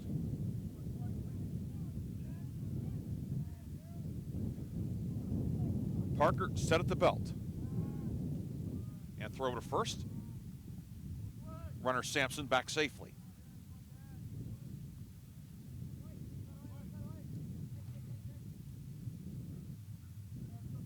No balls, 2 strikes, 1 away, bottom 5. Grove City jumped out to a 5-1 lead. Westminster's trimmed it to 5-3 with single runs in the third and fourth.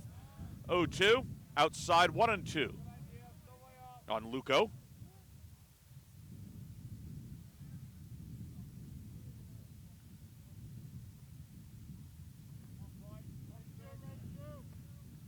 Sampson, modest lead at first. The 1-2. Bouncer up the middle. Shortstop Campbell has it go through the 5-hole, and everybody is safe. Heading into third is Sampson. Instead of an inning-ending double play, it's first and third with 1 down.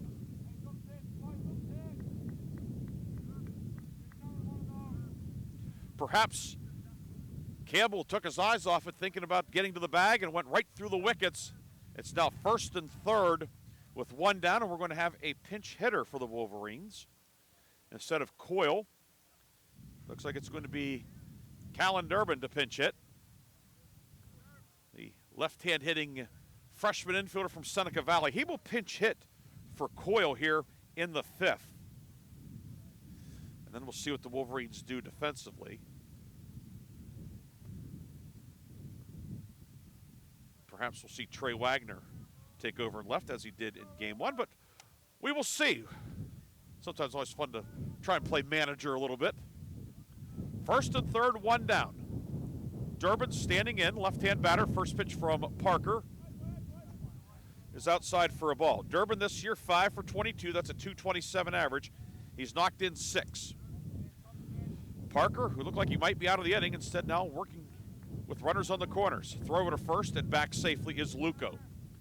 Luco, team leading 7 steals this year. A lot of options for the Wolverines.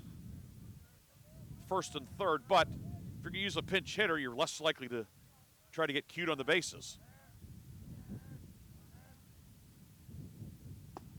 1-0 is a strike on the outer third, 1-1.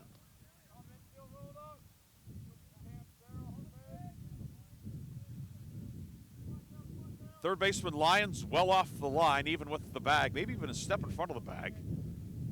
Tomko holding the trail runner, Luco on at first. Throw to first, and Luco back safely.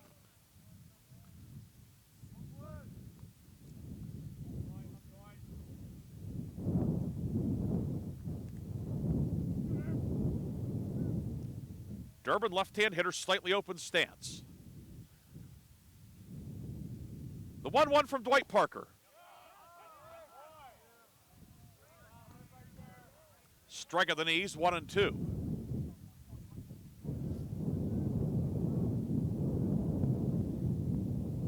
Durbin pitch hitting for Coyle in the number 8 spot of the order. Sam DeStefano is on deck.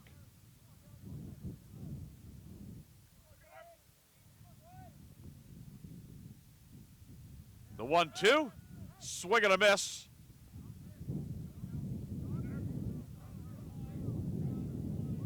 And there was a foul tip. Now the umpires will get together, Joe Romano and Garrett Proper. It's either a strikeout and a stolen base or a foul tip. As Ziegler did not hold on to it.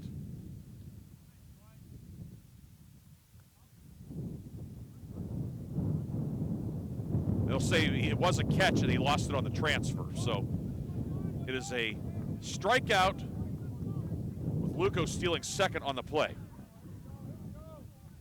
Say that the catcher Ziegler lost it on the transfer, which he did.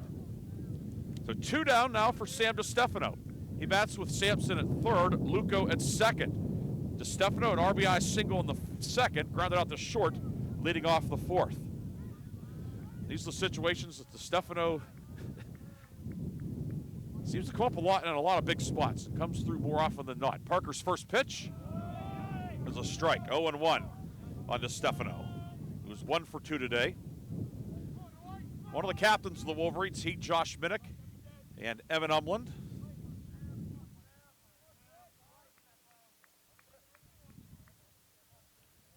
Dwight Parker, what a job he's done out of the bullpen today to keep Westminster in this one after the Wolverines scored 5 in the first 2 innings.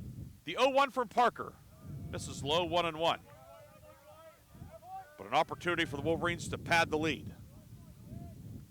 With 1 out, Sampson walked. Luco reached when a double play ball was booted. Luco stole second, but Durbin struck out as a pinch hitter. 2 on, 2 down, the 1-1 coming to DeStefano. Parker deals. And this one is lined and caught by the third baseman. A shoestring grab made by Lyons. DeStefano squared it up, but right into the glove of the third baseman Lyons, and the Wolverines leave 2. No runs, no hits, 1 error, 2 left. On to the 6th. Grove City on top, 5-3 on the Wolverines Sports Network.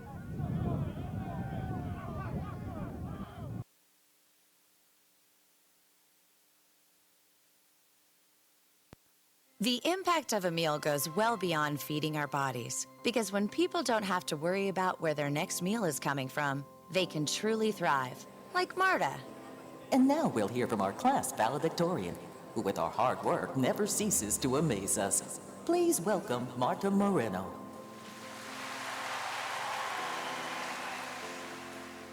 And Alex. Hey, Alex, how did the interview go? I did it! I got the job! I can't believe it! I knew it. Let's meet up later to celebrate. And Diego. Mom!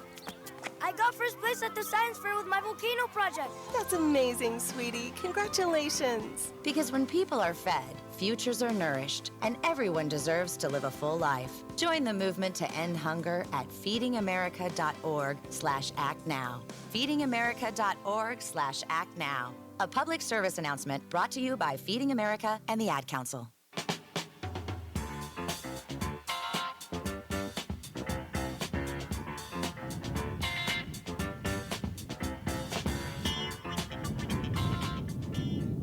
Braden Ziegler will lead off for Westminster. Titans have 8-9-1 due against Bryce Trischler, who came on last inning and struck out Andrew Wolf to end the threat. Both teams have left on 7 men.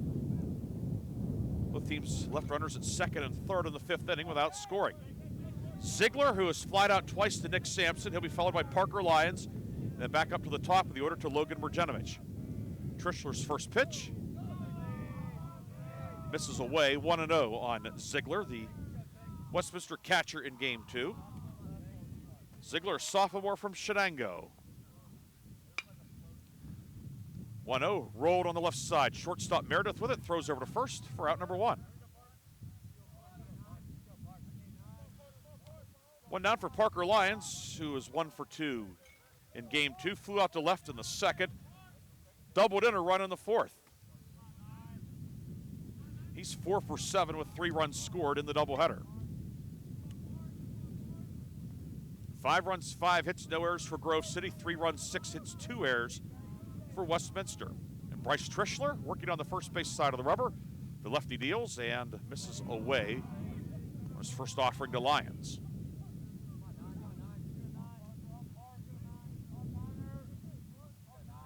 Trischler set at the belt.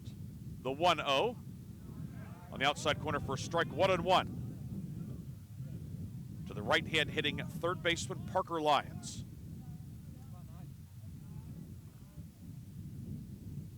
Trischler working out of the stretch, the 1-1. Wave and a miss. Got Lions to chase after that one. 1-2. Trey Wagner has taken over for Grove City in left field. He's in the 8th spot of the order. Coyle started. Durbin pinch hit for him, and now Wagner taking over in left.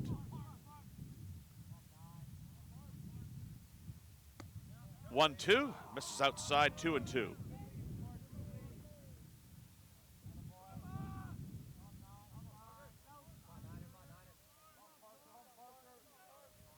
Trishler, the 2-2. This is inside 3-2. Trishler wearing number 22. Of course, Nick Gaitis wore that the last few years, the lefty. Nick, who was the region, was the Mid-East region, but great, whatever this region is, Region 7, pitcher of the year last year. 3-2 from Trishler. Swing and a miss. So a pair of strikeouts for Trishler. 2 down back to the top of the order for Logan Mrjenovic, who's 0 for 2 with a walk in game number 2. Just mentioning Nick Gaitis, he had, of course, had the extra year as a grad transfer, that COVID year. He's pitching at Kent State. He's actually getting the start tonight at home. Kent State is hosting Case Western Reserve. Kent was supposed to play Oregon. First pitch, swing and a miss, and it's 0-1. The way things shook out, Kent State scrambled. Case Western was open, so they're playing, and Nick Gaitis reportedly getting the start for the Golden Flashes against Case Western. He pitched against Case last year for Grove City up in Cleveland. 0-1 misses inside, 1-1.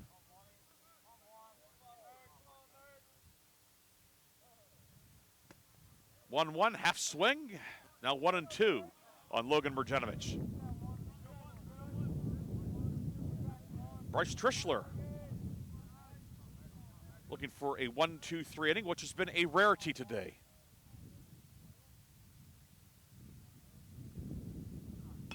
One, two. Chopped, grabbed by Trishler off the mound, throw over to first, and in time, Marin Petro able to extend every bit of that 6'5" frame to make the backhand grab. Trishler did a good job coming off the mound. The throw was a bit of a rainbow, but it was functionally effective, and that ends the inning. And Bryce Trishler, 4 up, 4 down since coming on in relief. Zeros across for Westminster. On to the bottom of the 6th. Grove City leads 5-3 on the Wolverine Sports Network. You can't escape a traffic jam. Know what else you can't escape? Seasonal allergies. And you might think you can avoid that coffee stain until... Oh, really? You can't escape a lot of things in life, but you can escape prediabetes. Prediabetes captures 1 in 3 adults. There are usually no signs of prediabetes. In fact, most people don't even know they have it. But with early diagnosis, you can change the outcome and prevent or delay type 2 diabetes. Take action by taking the 1-minute risk test at doihaveprediabetes.org. You might not be able to escape having this song stuck in your head, but you can escape prediabetes. Go to doihaveprediabetes.org today. Brought to you by the Ad Council and the Centers for Disease Control and Prevention.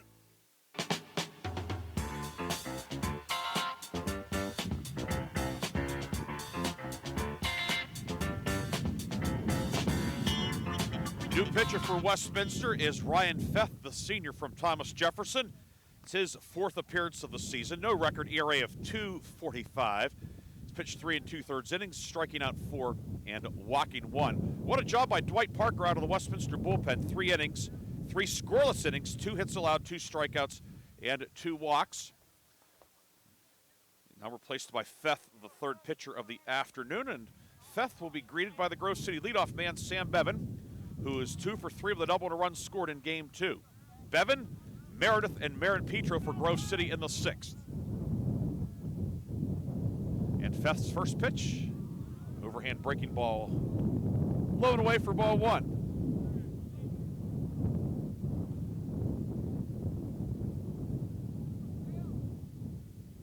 The 1-0 catches the outside corner. It's a strike, 1-1. Feth falls off a little bit to the first base side and comes straight over the top.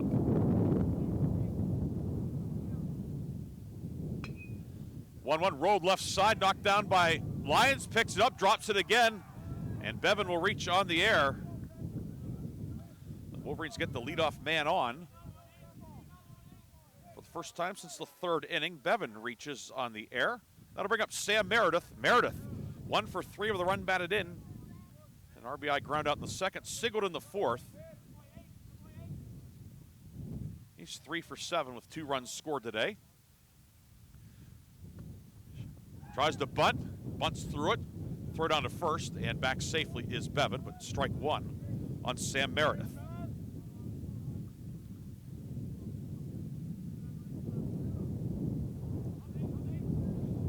Bevan's certainly a threat to run. Very modest lead over at first, however. Held on by Tomko. Feth's 0-1. Inside, it's 1-1 now on Sam Meredith.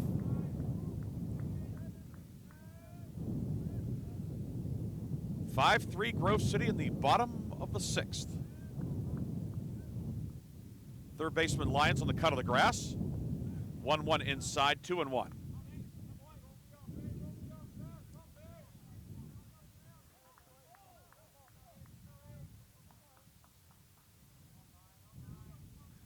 Feth set at the belt.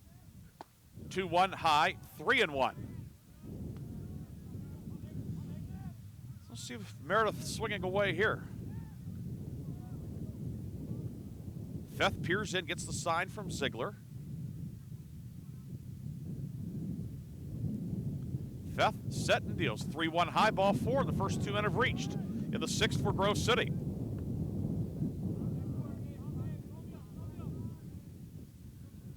Brings up Colin Marin-Petro, 0 for 3 with an RBI here in game number 2. There's an RBI ground out in the first inning. That scored Bevan to give Grove City an early 1-0 lead. Marin-Petro, lefty batter, facing the right-hand reliever, Ryan Feth. Tomko, the first baseman's on the cut of the grass in front of the runner. And Feth's first pitch. Rope down the right field line. It is a fair ball. It's going to be extra bases. Bevan will come home. Marin-Petro on his way to second. Stopping at third is Meredith. It is an RBI double for Colin Marin-Petro. Jumped on the first pitch. And at 6-3 Grove City. Wolverines have left some men on in scoring position today, as has Westminster. But that time Marin-Petro making sure that the Wolverines cash in. Marin-Petro, his 9th double of the season. That leads the team. Bevan scores. Meredith to third. Second and third, nobody out for Josh Minnick. Feth's first pitch. In the dirt for a ball. Minnick flew out to center in the first, walked in the third, struck out in the fourth. He's 1 for 7 in the doubleheader. But a chance to extend this 6-3 lead. The 1-0, high, 2-0.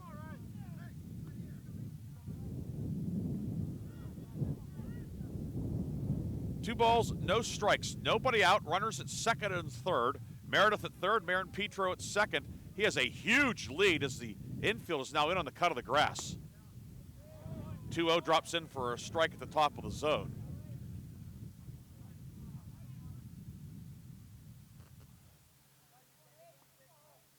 Marin-Petro is a third of the way to third. The 2-1 from Feth. Swing and a miss. Minnick went fishing and came up empty, now 2-2.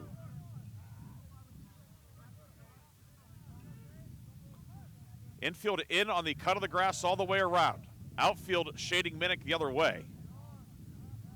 Especially the center fielder, Beach. He's almost in right center. 2-2 in the dirt, skips away. Meredith not going anywhere, nor was Marin-Petro. The count now 3-2. 6-3, Grove City breaking through. Wolverines scored 1 on the first, 4 in the second. They had some chances in between, but left on 2 in the third, 2 in the fourth, and 2 in the fifth. 3-2 inside, ball 4, and the bases are loaded for Luke Vitone. Vitone walked and scored in the second, walked in the third, flew out to right in the fifth. Vitone, officially 0 for 5 with 3 walks today. Infield still in all the way around. The first pitch outside for a ball.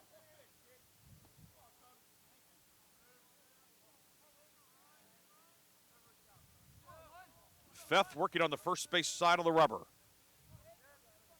Bases loaded, nobody out. Chance for a big inning for the Wolverines. Baton takes a strike on the outside corner, 1-1.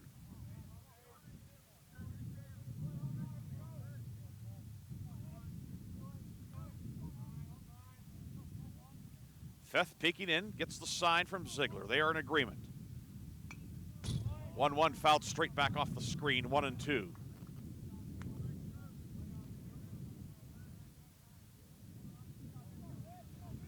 Meredith at third, Marin Petro at second, Minnick at first. The M&M boys on the bases for Vatone.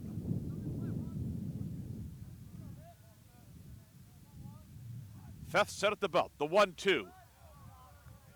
In the dirt, blocked by the catcher Ziegler. It's now 2-2 on Luke Vatone, the Wolverines' second baseman.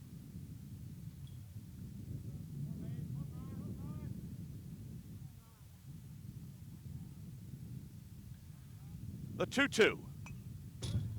Fouled off again. And it stays 2-2.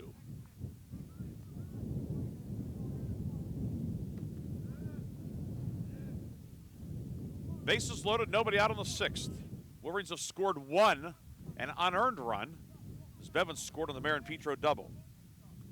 2-2 to Vatone. Fouled off again. Vatone stays alive.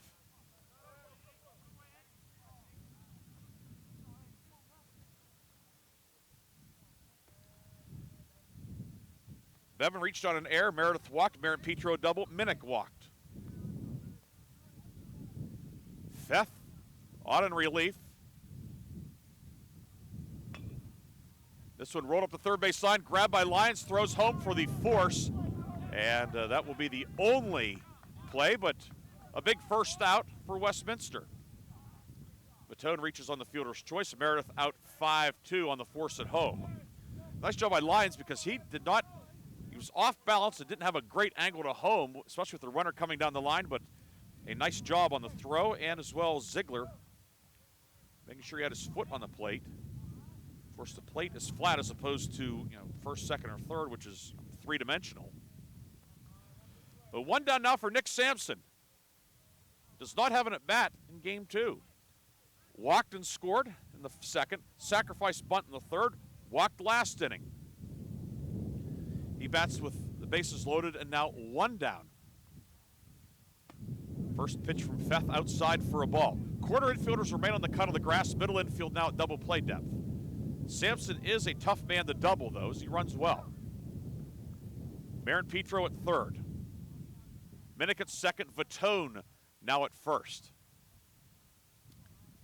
Feth set at the belt. And the 1-0 is high, 2-0.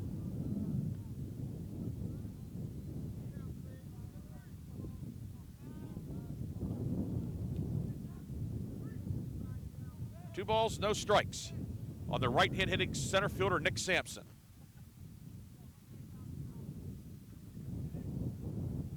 Feth deals. Fouled straight back. Good cut from Sampson. It's 2-1.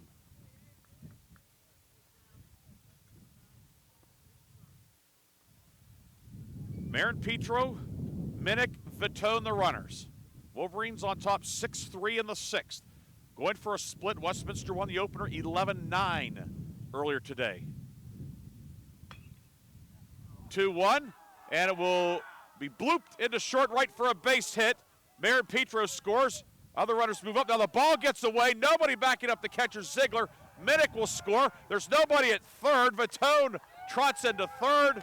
Sampson takes second. It's an RBI single for Nick Sampson.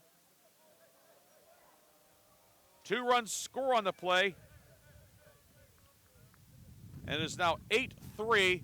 That's going to be the end of the afternoon for Ryan Feth. 8-3 Grove City. And I think it's going to be the end of the afternoon. We'll see. Yep, we have a new pitcher coming on. We'll tell you about the new pitcher after this. Grove City on top 8-3. We'll be back with more after this on the Wolverines Sports Network. Welcome back to the Dog Show. Up next, we have Satchmo. Satchmo is a member of the Shelter Pet Group. That's right, a group known especially for their couch-snuggling, ball-chasing, face-licking, tail-wagging, backyard-hanging, and, of course, companionship. And what breed would you say Satchmo is? I'd have to go with maybe a lavish terrier-hound chihuahua-looking kind of mix. Tremendous dog. I'd also like to point out Satchmo's coloring, a white, gray, brown, black brindle, simply marvelous. You know, it's such a treat to watch a dog like this. Now, let's see him in action. Look how he makes eye contact with his person. That's actually known as the treat stare. How intuitive. And now he appears to be excitedly turning in circles. Ah, the happy dance, so common with this group. And finally, the loving face lick. It's great how he just gets in there and, well, licks. Fantastic. But really, the best way to know an amazing shelter pet like Satchmo is to meet one. Visit theshelterpetproject.org today. Adopt. Brought to you by Maddie's Fund, the Humane Society of the United States, and the Ad Council. This is why you work so hard to pay the mortgage. Because home is more than four walls and a roof. It's that porch swing on a summer night. It's pajamas with feet and everybody over for Sunday dinner. And that old stuffed chair in the living room you just can't get rid of. This is why you work a second job. This is why you learn to fix things yourself, so you could save on repairs. Because home is your place, your memories, your family sleeping in their own beds at night. And that is why we want to help. We are making home affordable, a free government resource that can make paying the mortgage easier. And now even more options are available. Call 888-995-HOPE today. That's 888-995-HOPE. Or visit makinghomeaffordable.gov. Good night, Mama. This is why. Brought to you by the U.S. Treasury, HUD, and the Ad Council.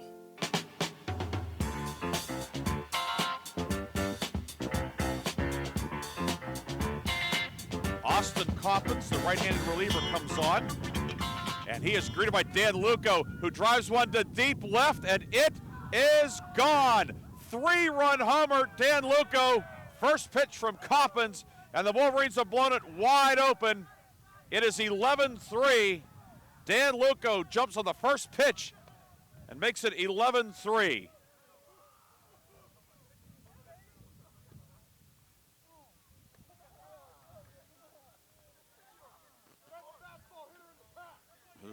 Dan Luco, how about that? That'll close the book on the reliever Feth as well. We'll get you his line in a moment. But Dan Luco, a 3-run homer to left. It was a no-doubter. That brings up Trey Wagner for his first at-bat of the afternoon. Count is 0-1 on him. First at-bat of this game, he batted in the first one. And he walked and scored. And now he's going to drive one down the right field line, and it is a foul ball. Just not more than a few inches outside the line down right field, but it is a long strike, and now 0-2.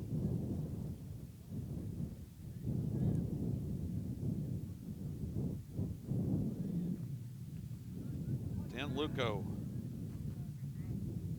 the big blow here, a 3-run homer. To make it 11-3 here in the bottom of the 6th. Coppins deals. That was in the dirt, 1-2. Coppins, by the way, came into the game 0-1, ERA at 386. It's his 4th appearance of the season. Pitched 2 1/3 innings. Coppins, senior from Lewiston, New York, which is way up by Lake Ontario. The 1-2, high 2-2. I believe it's one of the bridges that crosses into Canada, the Lewiston Bridge, towards Niagara Falls. Don't have the Randall McNally Road Atlas with me, but we'll have to check on that. The 2-2 from Coppins. Wagner takes it low. It's now 3-2.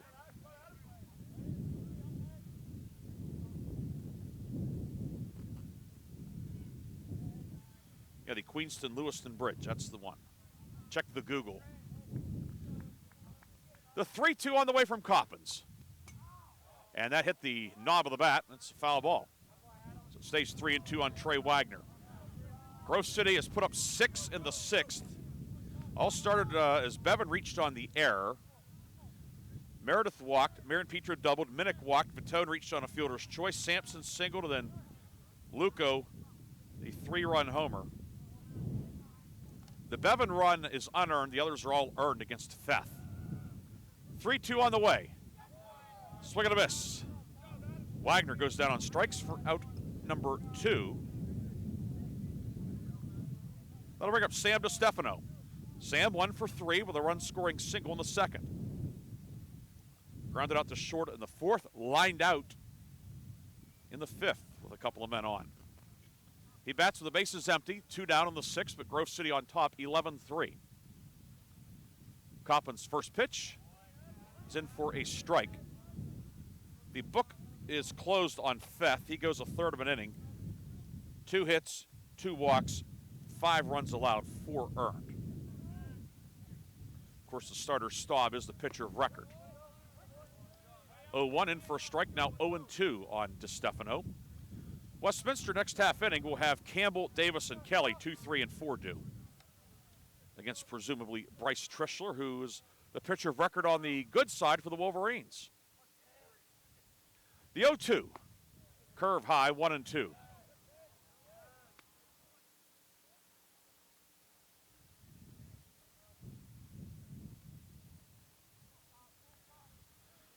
Coppins set at the belt. The 1-2. Breaking ball catches the top of the zone, and DeStefano goes down on strikes. So back-to-back strikeouts for Coppins. But Grove City breaks it open. 6 runs, 3 hits. There were 2 errors, and nobody left. On to the 7th. Grove City on top, 11-3 on the Wolverines Sports Network.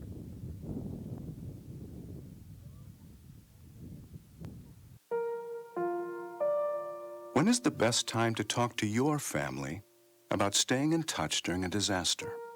When floodwaters reach your door? When wildfires are engulfing the edge of your neighborhood? Or an earthquake is destroying buildings?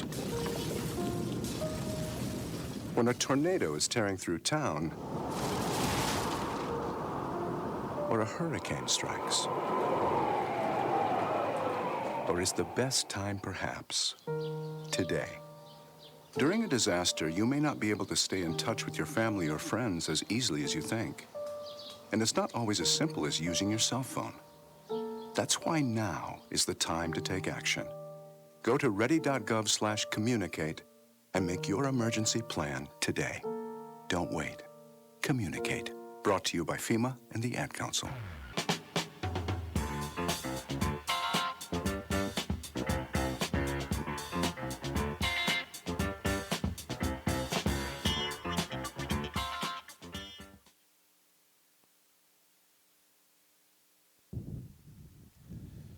Brendan Campbell will lead off the 7th for Westminster. Campbell, Chris Davis, David Kelly facing Bryce Trischler.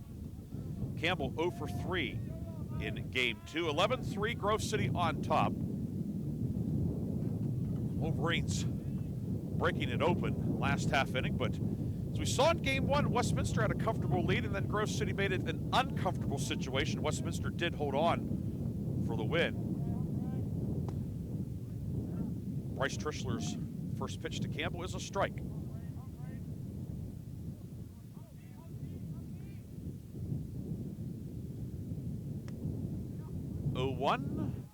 This is off the plate, 1-1.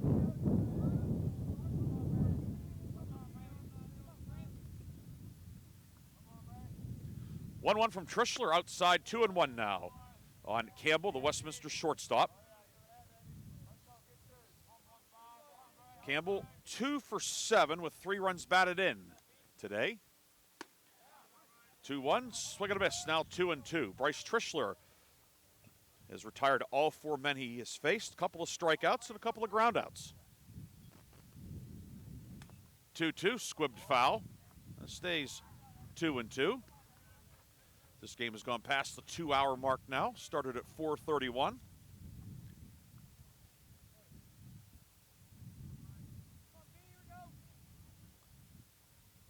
The 2-2.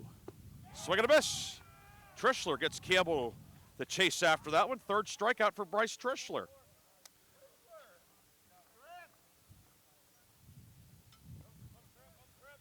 One down for Chris Davis. Davis singled in the first, walked and scored in the third, lined out to short in the fifth. Davis 1 for 2 in this one. 1 for 6 in the doubleheader. He's been on base 3 times. He takes ball 1.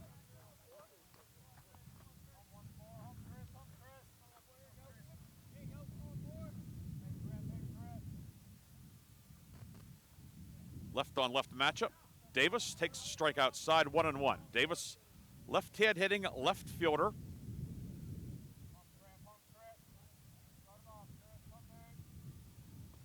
Slightly open stance.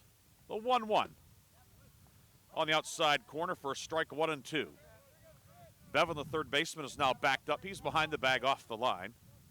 Marin Petro hugging the line behind the first base bag. Trischler's 1-2. Outside 2-2 to Davis. Grove City bullpen is quiet.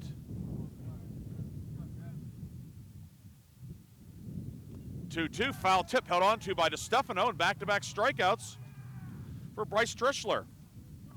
Strikeout number 4 for the big lefty. 2 down for David Kelly. Hit into a double play in the first. Knocked in a run in the third, hit by a pitch in the fifth.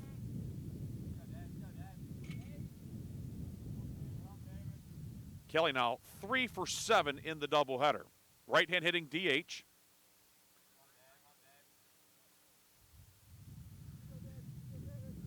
(11-3) Grove City on top. Westminster won the opener, so a split here would put both teams at 3-1. That one misses, 1-0.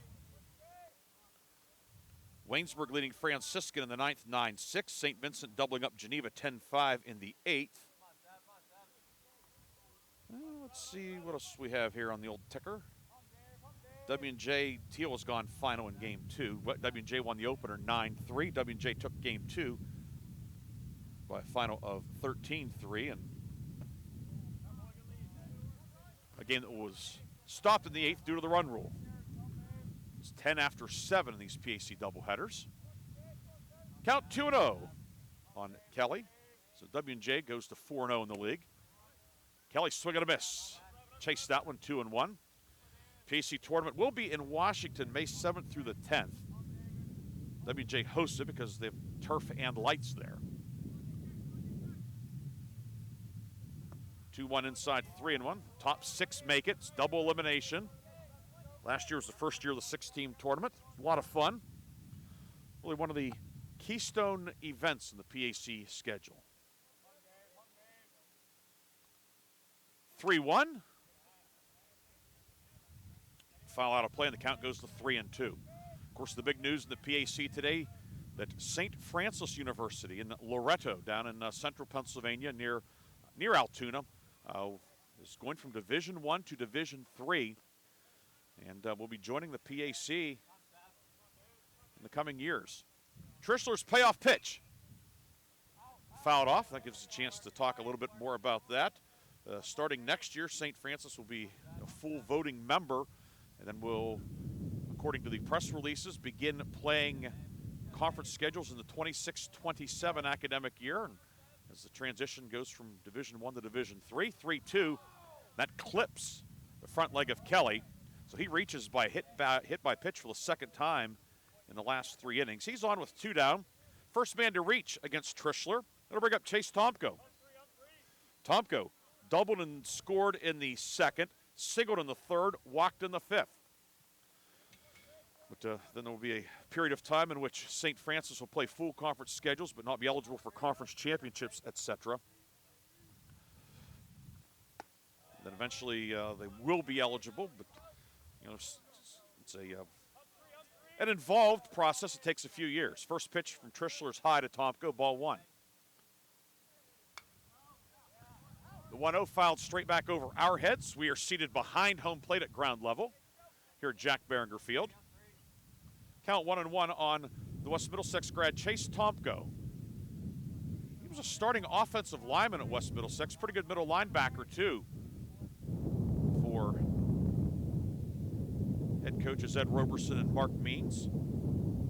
He wore number 59, but he was also the holder for extra points because he was the backup quarterback. The 1-1 outside 2-1. That's what you get, small school football. He was a starting guard, but then he was the backup quarterback. He had to go in a couple times. He switched from 59 to 28, which isn't exactly a traditional quarterback number either, but it is an eligible number. 2-1, foul first base side. Marin Petro will watch it land on the other side of the fence. It's now 2-2. But Tomko was really a standout linebacker. And played on the offensive line, and then, as we said, he was the holder, so they would kick extra points. They didn't attempt too many field goals, but there's number 59 putting down the snap for the kick. Trishler's 2-2 on the way to Tomko. Here it comes, and that one clips him. So back-to-back hit by pitch. So after Trishler retired the first 6 men that he faced, he's run into a little bit of difficulty here in the 7th. Back-to-back hit batsman. 2 on, 2 down for Derek Beach. Beach 0 for 2 with a walk in game 2. 2-run homer in game 1 along with a couple of walks. But he can make things interesting with one swing of the bat. He takes the first one on the outside corner for a strike, 0-1. This looks like it's Bryce Trishler's game to finish out, unless the wheels totally come off. Bullpen is quiet. The 0-1. And this one is looped and caught by the shortstop, Meredith. Able to flag that down. That one just kept floating, and Meredith able to finally flag it down to end the threat. No runs, no hits, no errors, 2 left. It's stretch time at Jack Behringer Field. Grove City with the lead, 11-3.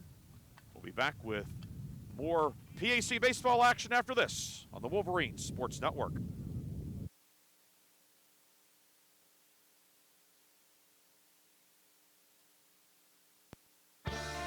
My name is Bobby. I'm a veteran and lost my leg to a roadside bomb. My victory was going from a wheelchair to becoming a weightlifting champion. I'm Sam. I'm a veteran. My victory was finding a career I can be proud of and supporting my family. America's veterans are on their most important tour, the tour of their lives. I'm a veteran. My victory was going from homeless to home. At DAV, we're on a mission to help veterans get the benefits they've earned. I'm a veteran, and my victory was finishing my education. DAV offers veterans of all generations a lifetime of support for victories great and small. My victory was proving that disability is not a limitation. My victory was getting my service dog a new best friend. We help more than 1 million veterans every year as they face and conquer their challenges. My victory is being able to be there for my family. When America's veterans win, we all win. Help us support more victories for veterans. Go to DAV.org.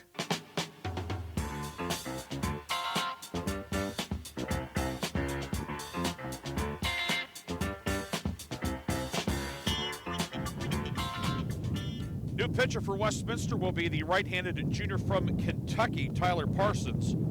Parsons making appearance number 6, no starts. They've all been in relief. ERA of an even 6. 3 innings pitched, 3 hits, 2 earned runs, 3 total, 3 strikeouts, and 8 walks. So we will have an all-Commonwealth of Kentucky matchup to begin the bottom of the 7th. Sam Bevan, who of course is from Louisville, will lead off, to be followed by Sam Meredith and then Colin Marin Petro. 11-3 the lead for Grove City. The Wolverines get 2. That'll be it. Parsons, his job, keep his team in it, see if the Titans can mount a comeback. Glad you could join us today. Some schedule updates for everybody. Grove City softball scheduled to play at WJ tomorrow. That has been moved to Thursday. Men's tennis is supposed to be home to Teal Friday. That has been moved to Thursday. Women's lacrosse will host Westminster, but it'll be 12:30 on Saturday instead of 1 o'clock at Don Lyle Field. The men's game between Grove City and Westminster will still be at 3 over at Thornfield. And the first pitch, Bevan fouls that one straight back. It's 0-1. Bevan doubled and scored in the first, popped out the second in the second, singled in the fourth, reached on an error and scored in the sixth. So 2 for 4 with 2 runs scored here in game 2.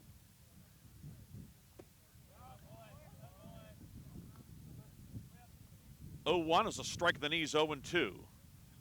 Parsons, the righty, facing the right-hand hitting Bevan. 0-2 is fisted the right of base hit. Sam Bevan, his third hit of the nightcap. He had a pretty good case to be PAC hitter of the week last week, going 6 for 12. Instead, he was pitcher of the week because of how well he did on the mound. And having a pretty good day in game 2, as he's now 3 for 5 in this one. So tripled and singled in game 1. So he's certainly going to sleep well tonight. Brings up Sam Meredith. He takes strike 1. Meredith, 1 for 3 with an RBI today. Walked last inning, part of that 6-run inning in which Grove City batted around. 0-1. Foul on the first base side. It is 0-2.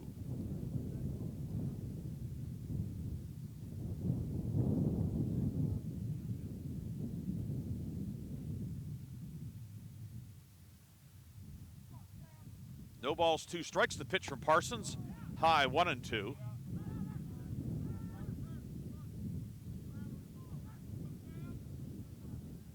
Bevan held on by Tomko at first. 1 ball, 2 strikes here in the 7th. The pitch from Parsons. Bouncer on the right side. Mergenovich at second, shovels it to short. The relay on to first is going to get away, but no advance for Meredith. So Meredith reaches on the fielder's choice. Bevan out 4-6, and that's out number 1 in the 7th inning.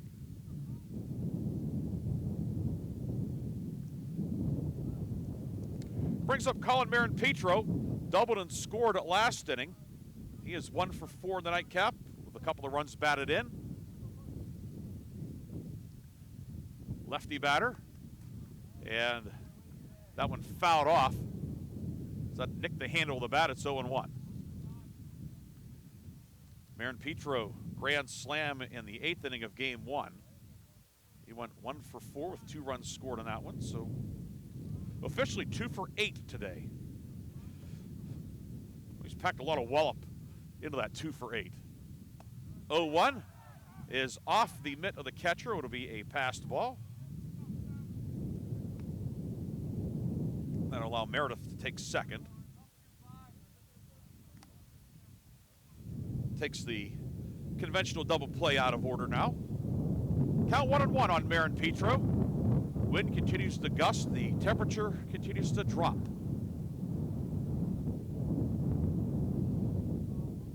We were around 50 at first pitch today, but that seems like a distant memory. 1-1 is a strike at the knees, 1-2. It says it's 42, but feels like 35. I think that's even a bit on the high side at this juncture. But the count is 1-2 now on Colin Marin-Petro. The 1-2, here it comes. Misses away, 2-2. On the West Allegheny grad.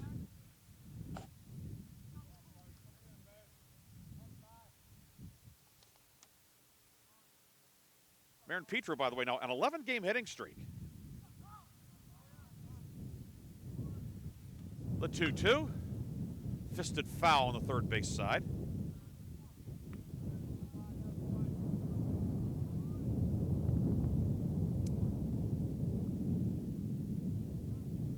Marin-Petro, I aired earlier, 2 hits. He has 3 in the doubleheader today.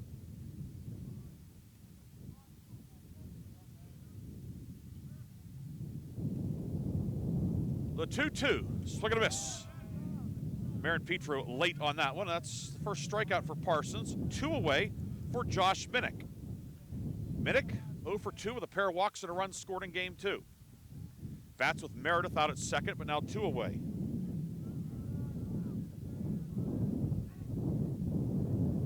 Parsons out on the high set. First pitch, high for ball 1.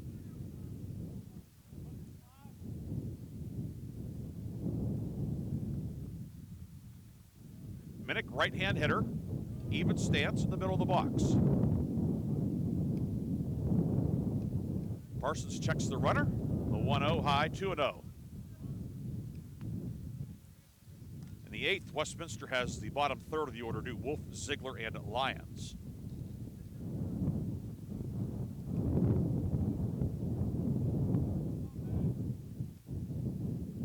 The 2-0, high, 3-0 now on Minnick.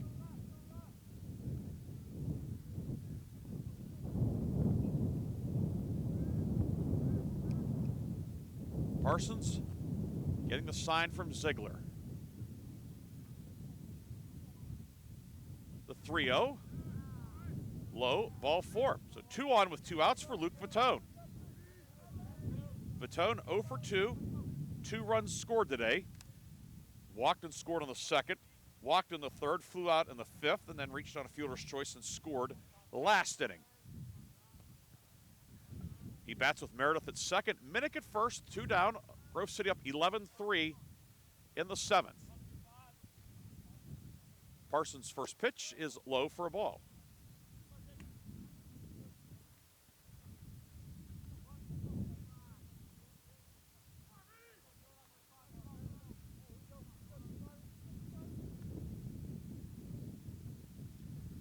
Parsons sends the 1-0 in and missed inside.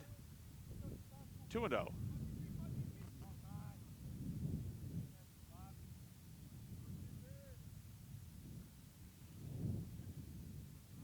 Westminster won game 1. Grove City going for the split. 2-0 inside. That's now 3-0 on Vitone. See if Luke taking all the way here. Probably, but we'll see.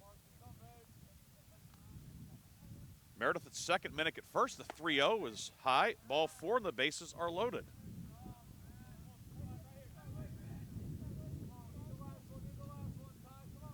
We'll bring up Nick Sampson. Sampson, 1 for 1 with 2 runs scored today. Walked in the 2nd, sacrificed in the 3rd, walked in the 5th, singled and scored last inning. Base hit here probably ends it via the 10-run rule. Minnick out at second. With 2 outs, he'll be off of the crack of the bat. And Parsons misses high on that one. So he's walked back-to-back men, and that one misses high for ball 1.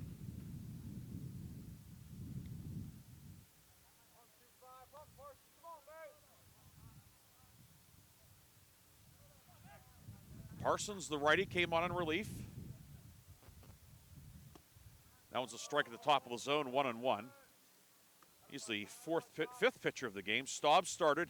He's the pitcher of record. Went to Dwight Parker, 3 scoreless innings of relief. Ryan Feth, a third of an inning. Adam Coppins got the last 2 outs in the 6th, and now Parsons on here in the 7th. Foul up the first base line, past first base coach Ryan Kalpfus. It's now 1-2 on Nick Sampson.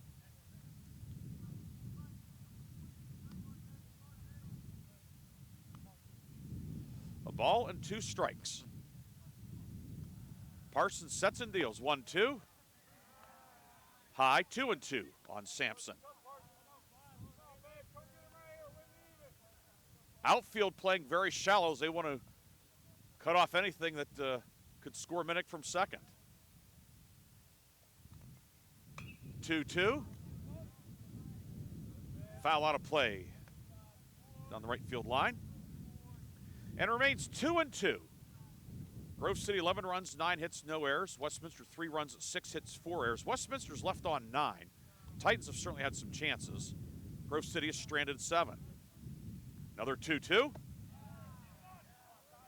High, 3-2, and put the quarter in the machine and crank up the merry-go-round. Bases loaded, 2 down, and the count 3 balls and 2 strikes.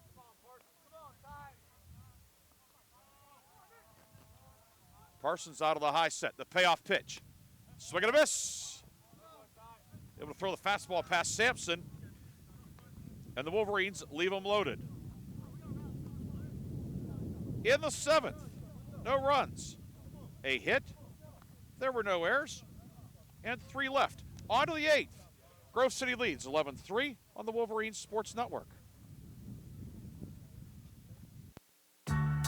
When you're high, you feel different. You think different, you talk different, you draw different, you listen to music different, but you probably knew that. Problem is, you also drive different, and not in a good way. That's why driving high is illegal everywhere. So if you're high, just don't drive. Make a plan to get a sober ride. Because if you feel different, you drive different. Brought to you by NHTSA and the Ad Council. A lot of questions. Why can't people fly? Gravity. Is the moon really made of cheese? Yep, cream cheese. When can I move into a big kid's car seat? For some questions, parents may not have the answer, but that's okay. They can't know everything, but knowing the right seat for their age and size will help protect them in a car crash. Find out more at nhtsa.gov/the-right-seat. Where do babies come from? Good luck, Dad. A message from NHTSA and the Ad Council.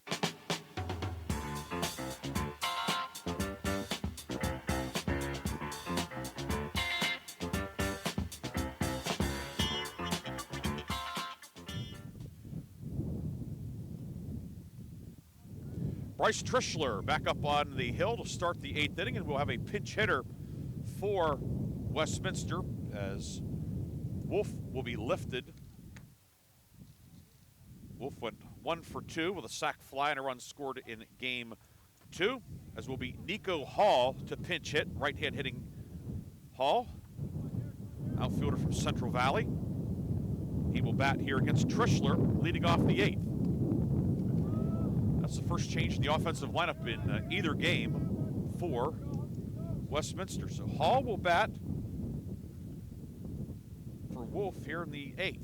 Trishler's first pitch missed outside for a ball. Now swing and a miss.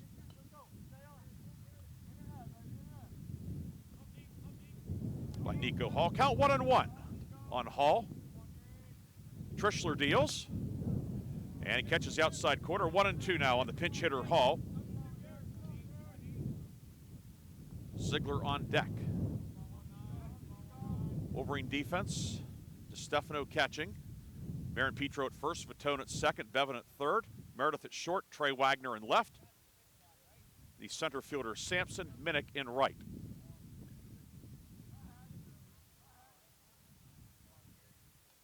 Now Trishler steps off, and now after a period of waiting, we're ready to go. The 1-2. Swing and a miss. That one ran away from Hall. Bryce Trishler has racked up 5 strikeouts this afternoon. One down for the catcher, Braden Ziegler. Ziegler 0 for 3, a couple of flyouts and a ground out. Trishler in line to get the win. Laverage, the starter, went 4 2/3, a career-long outing for him. The first one is fouled straight back. It's 0-1. DJ Donatelli has grabbed a bat. He's on deck to pinch hit.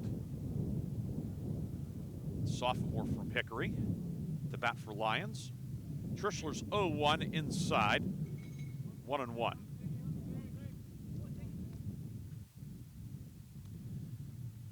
This is Grove City College Baseball on the Wolverine Sports Network. Glad you could spend your afternoon and now evening with us. 1-1 fouled off. It's 1-2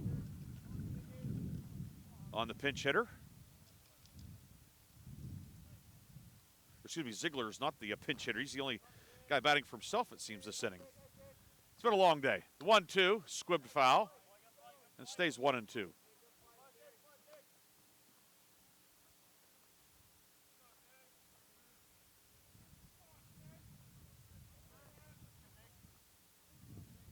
Trishler looking for his second win of the year, the 1-2. Another foul straight back. Trishler, 31 strikes, 18 balls today.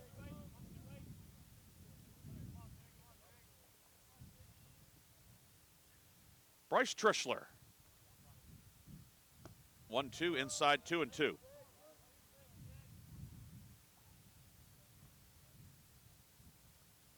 Outfield straight away. Normal depth. Ziegler, right-hand hitting catcher. The 2-2. Swing and a miss. Strikeout number 6 for Trishler. 2 down, and it will be DJ Donatelli to pinch hit. Donatelli's made a couple of starts this year. He's 1 for 9 at the plate. Knocked in a couple. Donatelli will bat here in the 8th, facing Trishler. First pitch, foul tip. It's 0-1 on Donatelli. First game 1, the starting pitcher and winning pitcher for Westminster is his classmate at Hickory, Tyson Djokovic.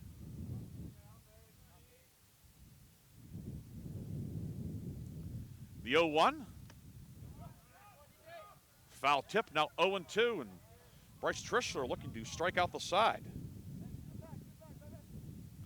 He has struck out 6 today. This is coming on in relief of Lavridge, and Kenny Lavridge cannot understate what he did today. 0-2, swing and a miss. Bryce Trishler strikes out the side in the 8th. Zeros across for Westminster. Grove City on top, 11-3. Back with more from Jack Behringer Field after this on the Wolverines Sports Network.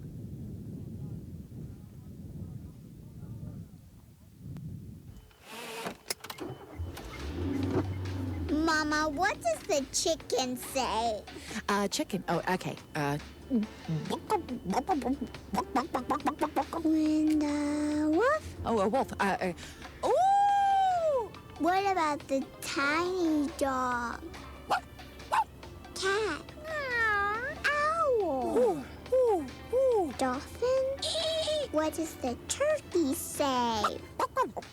Whale? No, whale sound. Do the giraffe. Giraffe, really? Okay. Giraffe. Giraffe. You're not going to get it all right.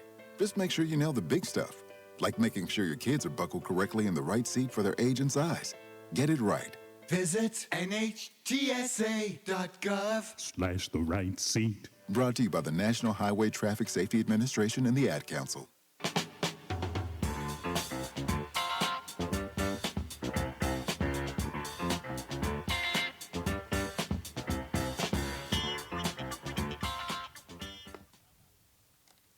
Plenty of changes for Westminster as we go to the bottom of the 8th inning. Hall remains in the game in right. Donatelli, who pinch hit, will stay at third. New pitcher for Westminster, that is John Albers, who make his second relief appearance of the season. Albers on. We also have a new shortstop, and that is Thomas Rook, and Aaron Jones has taken over in left field. So Rook's in the 2 spot. Davis is in the 3rd spot of the order.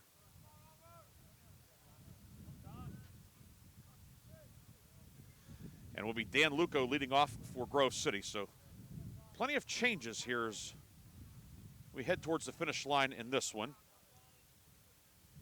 Jones in the 3rd spot in left.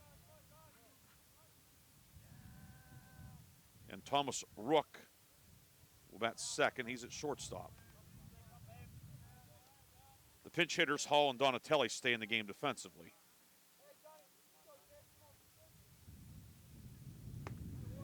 And the first pitch is a swing and a miss from John Albers. 0-1, 9.95 ERA, 6 1/3 innings, 4 strikeouts on the season. Facing Dan Luco. Luco, 3-run homer in his last at bat. He's knocked in 4 today, 2 for 3 with a walk here in game 2.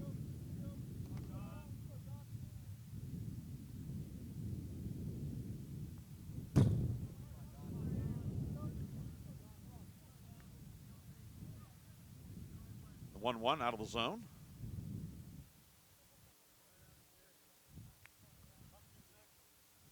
Luco to be followed by Wagner and DeStefano here in the 8th, with Grove City on top 11-3. Albers 2-1 fouled off. It's 2-2. So to reset the Westminster defense for you.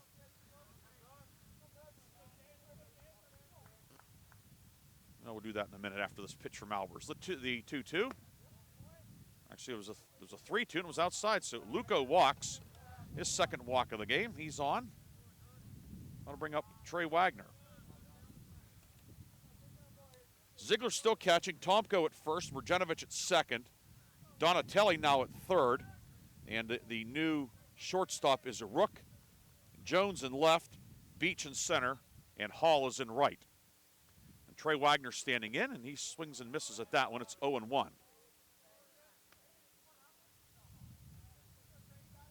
Wagner struck out on the 6th in his first at bat. Came on defensively after the starting left fielder Coyle was lifted for a pinch hitter. 0-1 is high, 1-1.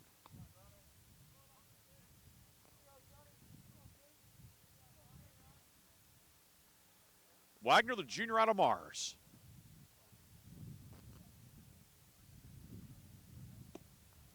One drops in for a strike, 1-2. Donatelli, the third baseman, behind the bag, hugging the line. Tomko holding on the runner over at first. That's Luco.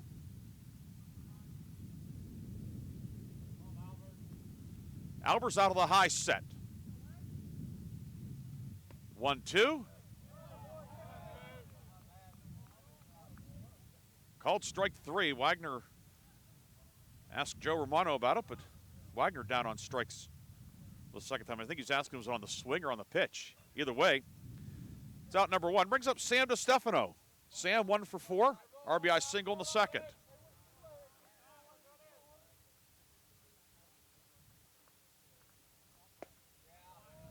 And first pitch is a strike.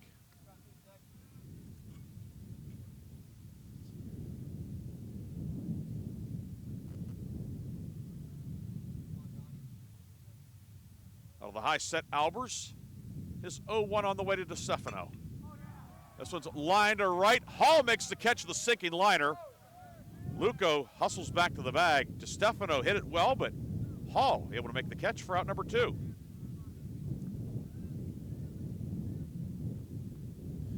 Two down for Sam Bevan. Bevan doubled and scored in the first.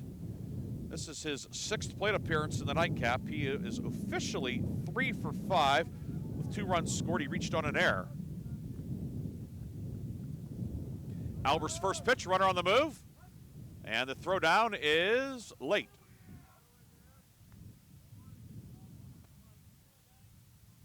So Luco with his 8th steal of the season. The count 0-1 on Bevan. Albers gives him a look. 0-1 misses away, 1-1.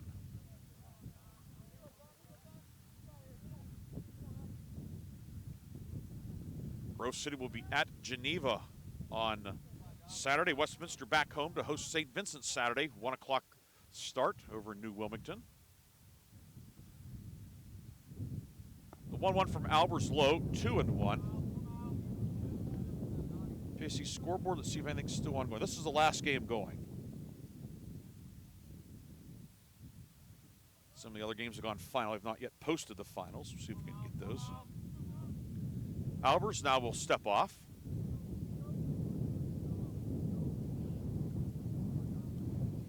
And Waynesburg defeats Franciscan 9-6 today to get a split there. 2-1 low, 3-1.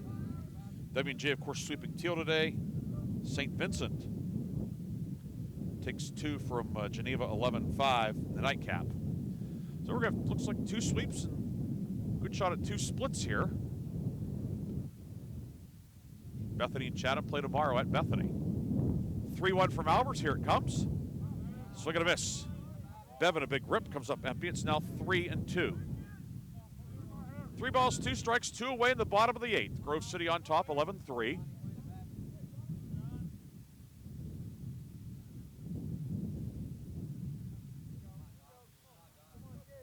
Albers checks the runner. The payoff pitch. And it's a bouncer. It's going to get through up the middle. It's a base hit. Luco rounding third. Here comes the play at the plate. The throw in hit the mound and hopped up in the air. And Sam Bevan comes through with a 2-out single up the middle. Luco scores to make it 12-3. Ball had just enough steam on it to get through. That'll bring up Sam Meredith. Meredith is 1 for 4 with a walk and a run batted in game 2.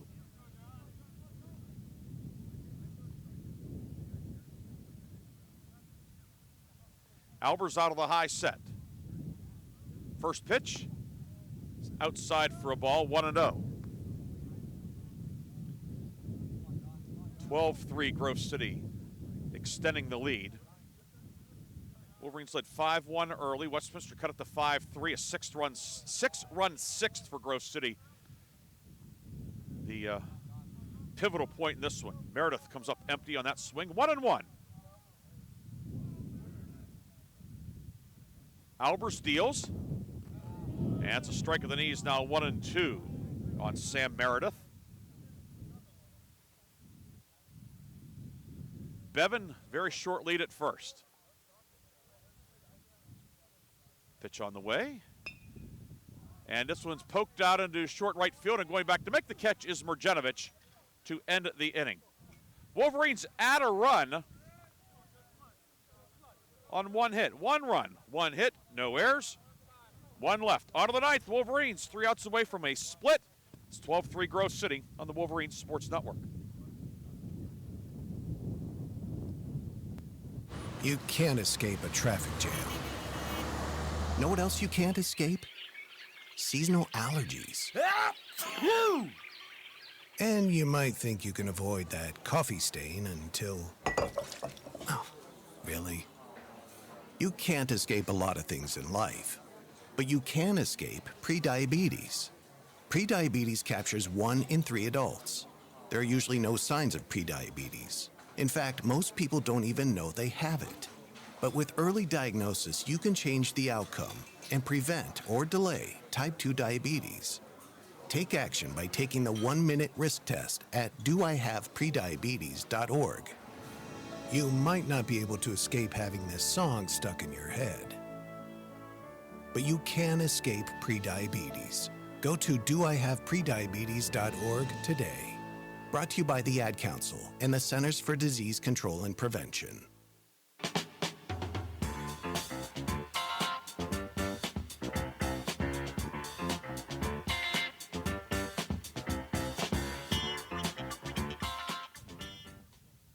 Bryce Trishler back out to begin the 9th inning.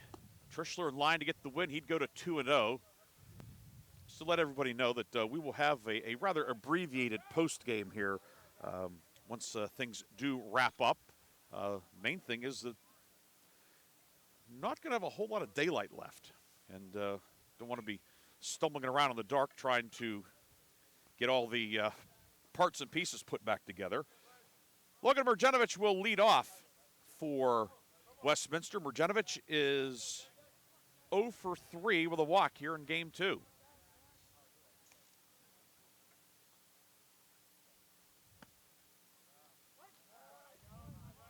Actually, it is not Mrjenovic. It is a pinch hitter, thanks to Rick Hawk for that. That's Jack Strasser, the freshman out of Greenville. Strasser takes strike 1 from Trishler. Skies this one to center. Nick Sampson is there. Sampson makes the catch for out number 1. So Jack Strasser, another local guy involved in this doubleheader, retired to lead off the 9th. That'll bring up Thomas Rook, the shortstop. Came on defensively last inning.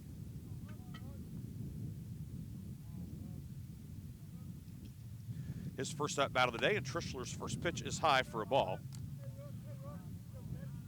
Rook 3 for 8 at the plate this year. Strasser, by the way, He's made 3 starts this year. He's now hitting 4 for 15, which is 267. 1-0 outside 2-0 on Rook, to be followed by Aaron Jones, who came on defensively in left field last half inning.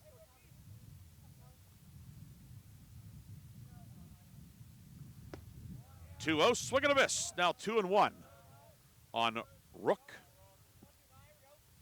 Right-hand hitting infielder. He's a freshman from Clarence, New York. 2-1, swing and a miss. Chase that one. And it's now 2-2. 12-3, the Grove City lead. Bryce Trishler's 2-2. Pop foul over the Westminster dugout on the first base side. And it stays 2-2. Trishler today, 3 2/3 innings. He has struck out 7.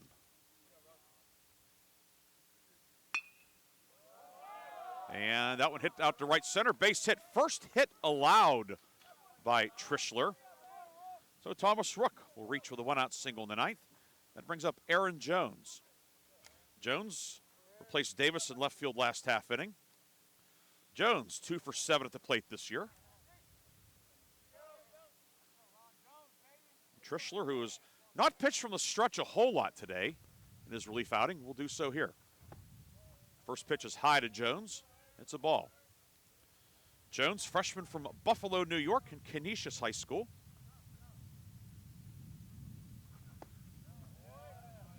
One 0 high, 2-0.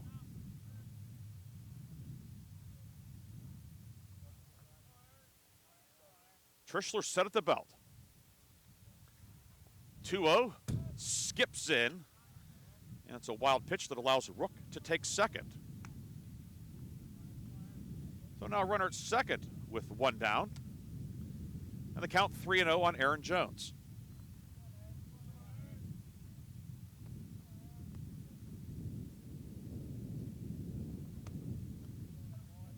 Misses off the plate. Ball 4 and 2 on now. We're going to have a pinch hitter in the DH spot for Kelly. It's going to be Kyle Hampson, a sophomore from Dallastown, to pinch hit. And Matt Royer will come out to the mound from the third base side and try to get Trishler settled down. Trishler's pitched very well, but he's getting a little bit out of sorts. Chance to give him a breather and get him recalibrated.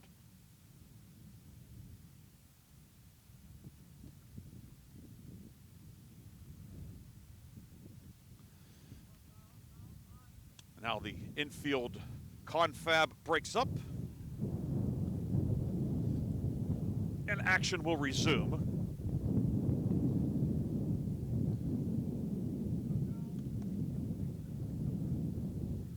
Kyle Hampson, right-hand hitting pinch hitter, pinch hitting for Kelly in the DH spot.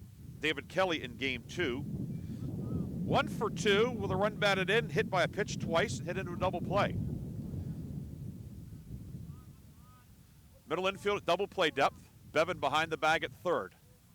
Trishler's first pitch, in for a strike to Hampson.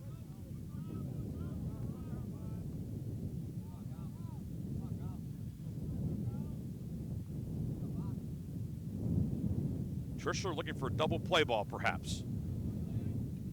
0-1 inside, now 1-1. Trishler 42 strikes, 26 balls today. He has struck out 7. He's walked 1. 1-1. Foul on the right field side. That'll make the sidewalk and then go for a little bit of a roll down Campus Drive. The count 1-2.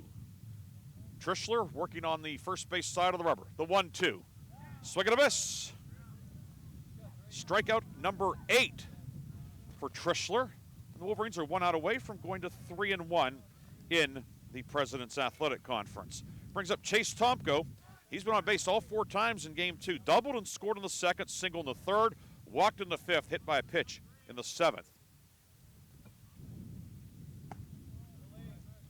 Trishler's first pitch to Tomko is a ball.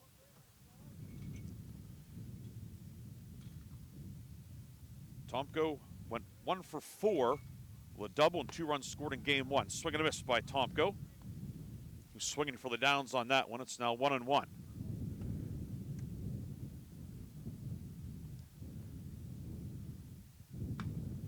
One, looped out the right. Vito dives, cannot make the catch. Rounding third and scoring on the play is Thomas Rook. It's Chase Tomko gets a flare single to make it 12-4. The first run allowed by Trishler. Jones goes to third on the play, so it's 12-4 now. And we will have a pinch hitter for Beach. That's going to be Thomas Vo. We've seen a lot of action as a pinch hitter, or pinch runner, I should say. He'll come on and bat for Beach. First one. Strike 0-1 on Vo.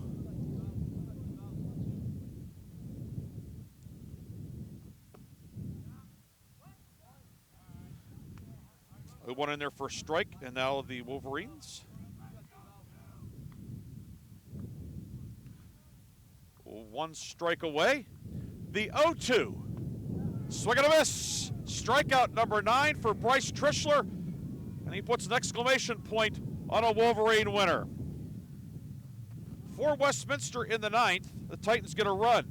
There were 2 hits, no errors, and 2 left. Grove City wins it 12-4. We'll come back with an abbreviated postgame after this on the Wolverines Sports Network.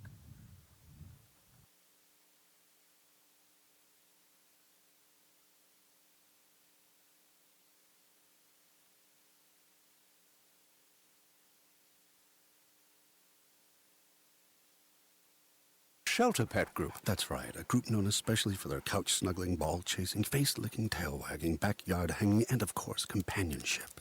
And what breed would you say Satchmo is? I'd have to go with maybe a lavish terrier-hound chihuahua-looking kind of mix. Tremendous dog. I'd also like to point out Satchmo's coloring, a white, gray, brown, black brindle, simply marvelous. You know, it's such a treat to watch a dog like this. Now, let's see him in action. Look how he makes eye contact with his person. That's actually known as the treat stare. How intuitive. And now he appears to be excitedly turning in circles. Ah, the happy dance, so common with this group. And finally, the loving face lick. It's great how he just gets in there and, well, licks. Fantastic. But really, the best way to know an amazing shelter pet like Satchmo is to meet one. Visit theshelterpetproject.org today. Adopt. Brought to you by Maddie's Fund, the Humane Society of the United States, and the Ad Council. This is why you work so hard to pay the mortgage. Because home is more than 4 walls and a roof. It's that porch swing on a summer night. It's pajamas with feet and everybody over for Sunday dinner. And that old stuffed chair in the living room you just can't get rid of. This is why you work a second job. This is why you learn to fix things yourself, so you could save on repairs. Because home is your place, your memories, your family sleeping in their own beds at night. And that is why we want to help. We are making home affordable, a free government resource that can make paying the mortgage easier. And now even more options are available. Call 888-995-HOPE today. That's 888-995-HOPE. Or visit makinghomeaffordable.gov. Good night, Mama. This is why. Brought to you by the U.S. Treasury, HUD, and the Ad Council.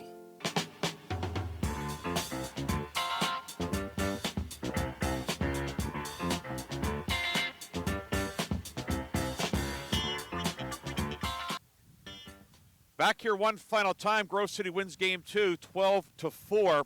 For Grove City, 12 runs, 10 hits, no errors. 11 runners left on. For Westminster, 4 runs, 8 hits, 4 errors. The Titans also left 11. The winning pitcher is Bryce Trishler. He is 2-0. The loss to Tyler Staub, he is 0-3. Time of the game, 2 hours and 52 minutes. Grove City, 12-7 overall, 3-1 in the league. Westminster, 8-10 overall, 3-1 in conference play. Quickly, a few highlights here. Kenny Lavrich started for the Wolverines, went 4 2/3, a career-long outing for him, gave up 2 earned runs, 3 total, 6 hits and 4 2/3. Bryce Trishler in relief, 4 1/3 innings, struck out 9, walked 1, and he gets the win to go to 2-0. Offensively, have Dan Luco 2 for 3, 3 runs, 4 runs batted in. He homered. Sam Bevan out of the leadoff spot, 4 for 6 with a double and a run scored. Colin Marin-Petro doubled. And, that's some of the hitting standouts for Grove City. And on the Westminster side, Chase Tomko, 3 for 3 with a double and a walk and a run batted in to help lead the way for the Titans as the teams split the doubleheader. Westminster won the opener 11-9. And we'll, of course, have the full box score at athletics.gcc.edu. You can go there. We'll have the game recap up later as well. And, of course, you can follow all 24 of our sports there at athletics.gcc.edu. We're going to call it an evening here because it's getting dark, and we've got to get stuff put away so we can see what we're doing. But thanks to Athletic Director Todd Gibson for all of his support, Head Athletic Trainer Rick Hawk for all of his assistance today, Kathy Jacobs, our Facility Manager. Thanks to Tyler Grupak, Assistant Sports Information Director. Thanks to the guys over at Westminster as well, Kevin Fenstermacher and Anthony Esposito for their help before the game as well. This is Ryan Briggs saying so long from Jack Behringer Field. A split for the Wolverines. Game 1 goes to Westminster by a score of 11-9. The nightcap is a Wolverine winner, 12-4, and you watched it here on the Wolverine Sports Network. Have a great night, everybody, and we'll talk to you later this week on the home of the Wolverines. Thank you for tuning into the Wolverine Sports Network. We'll talk to you next time on the home of the Wolverines.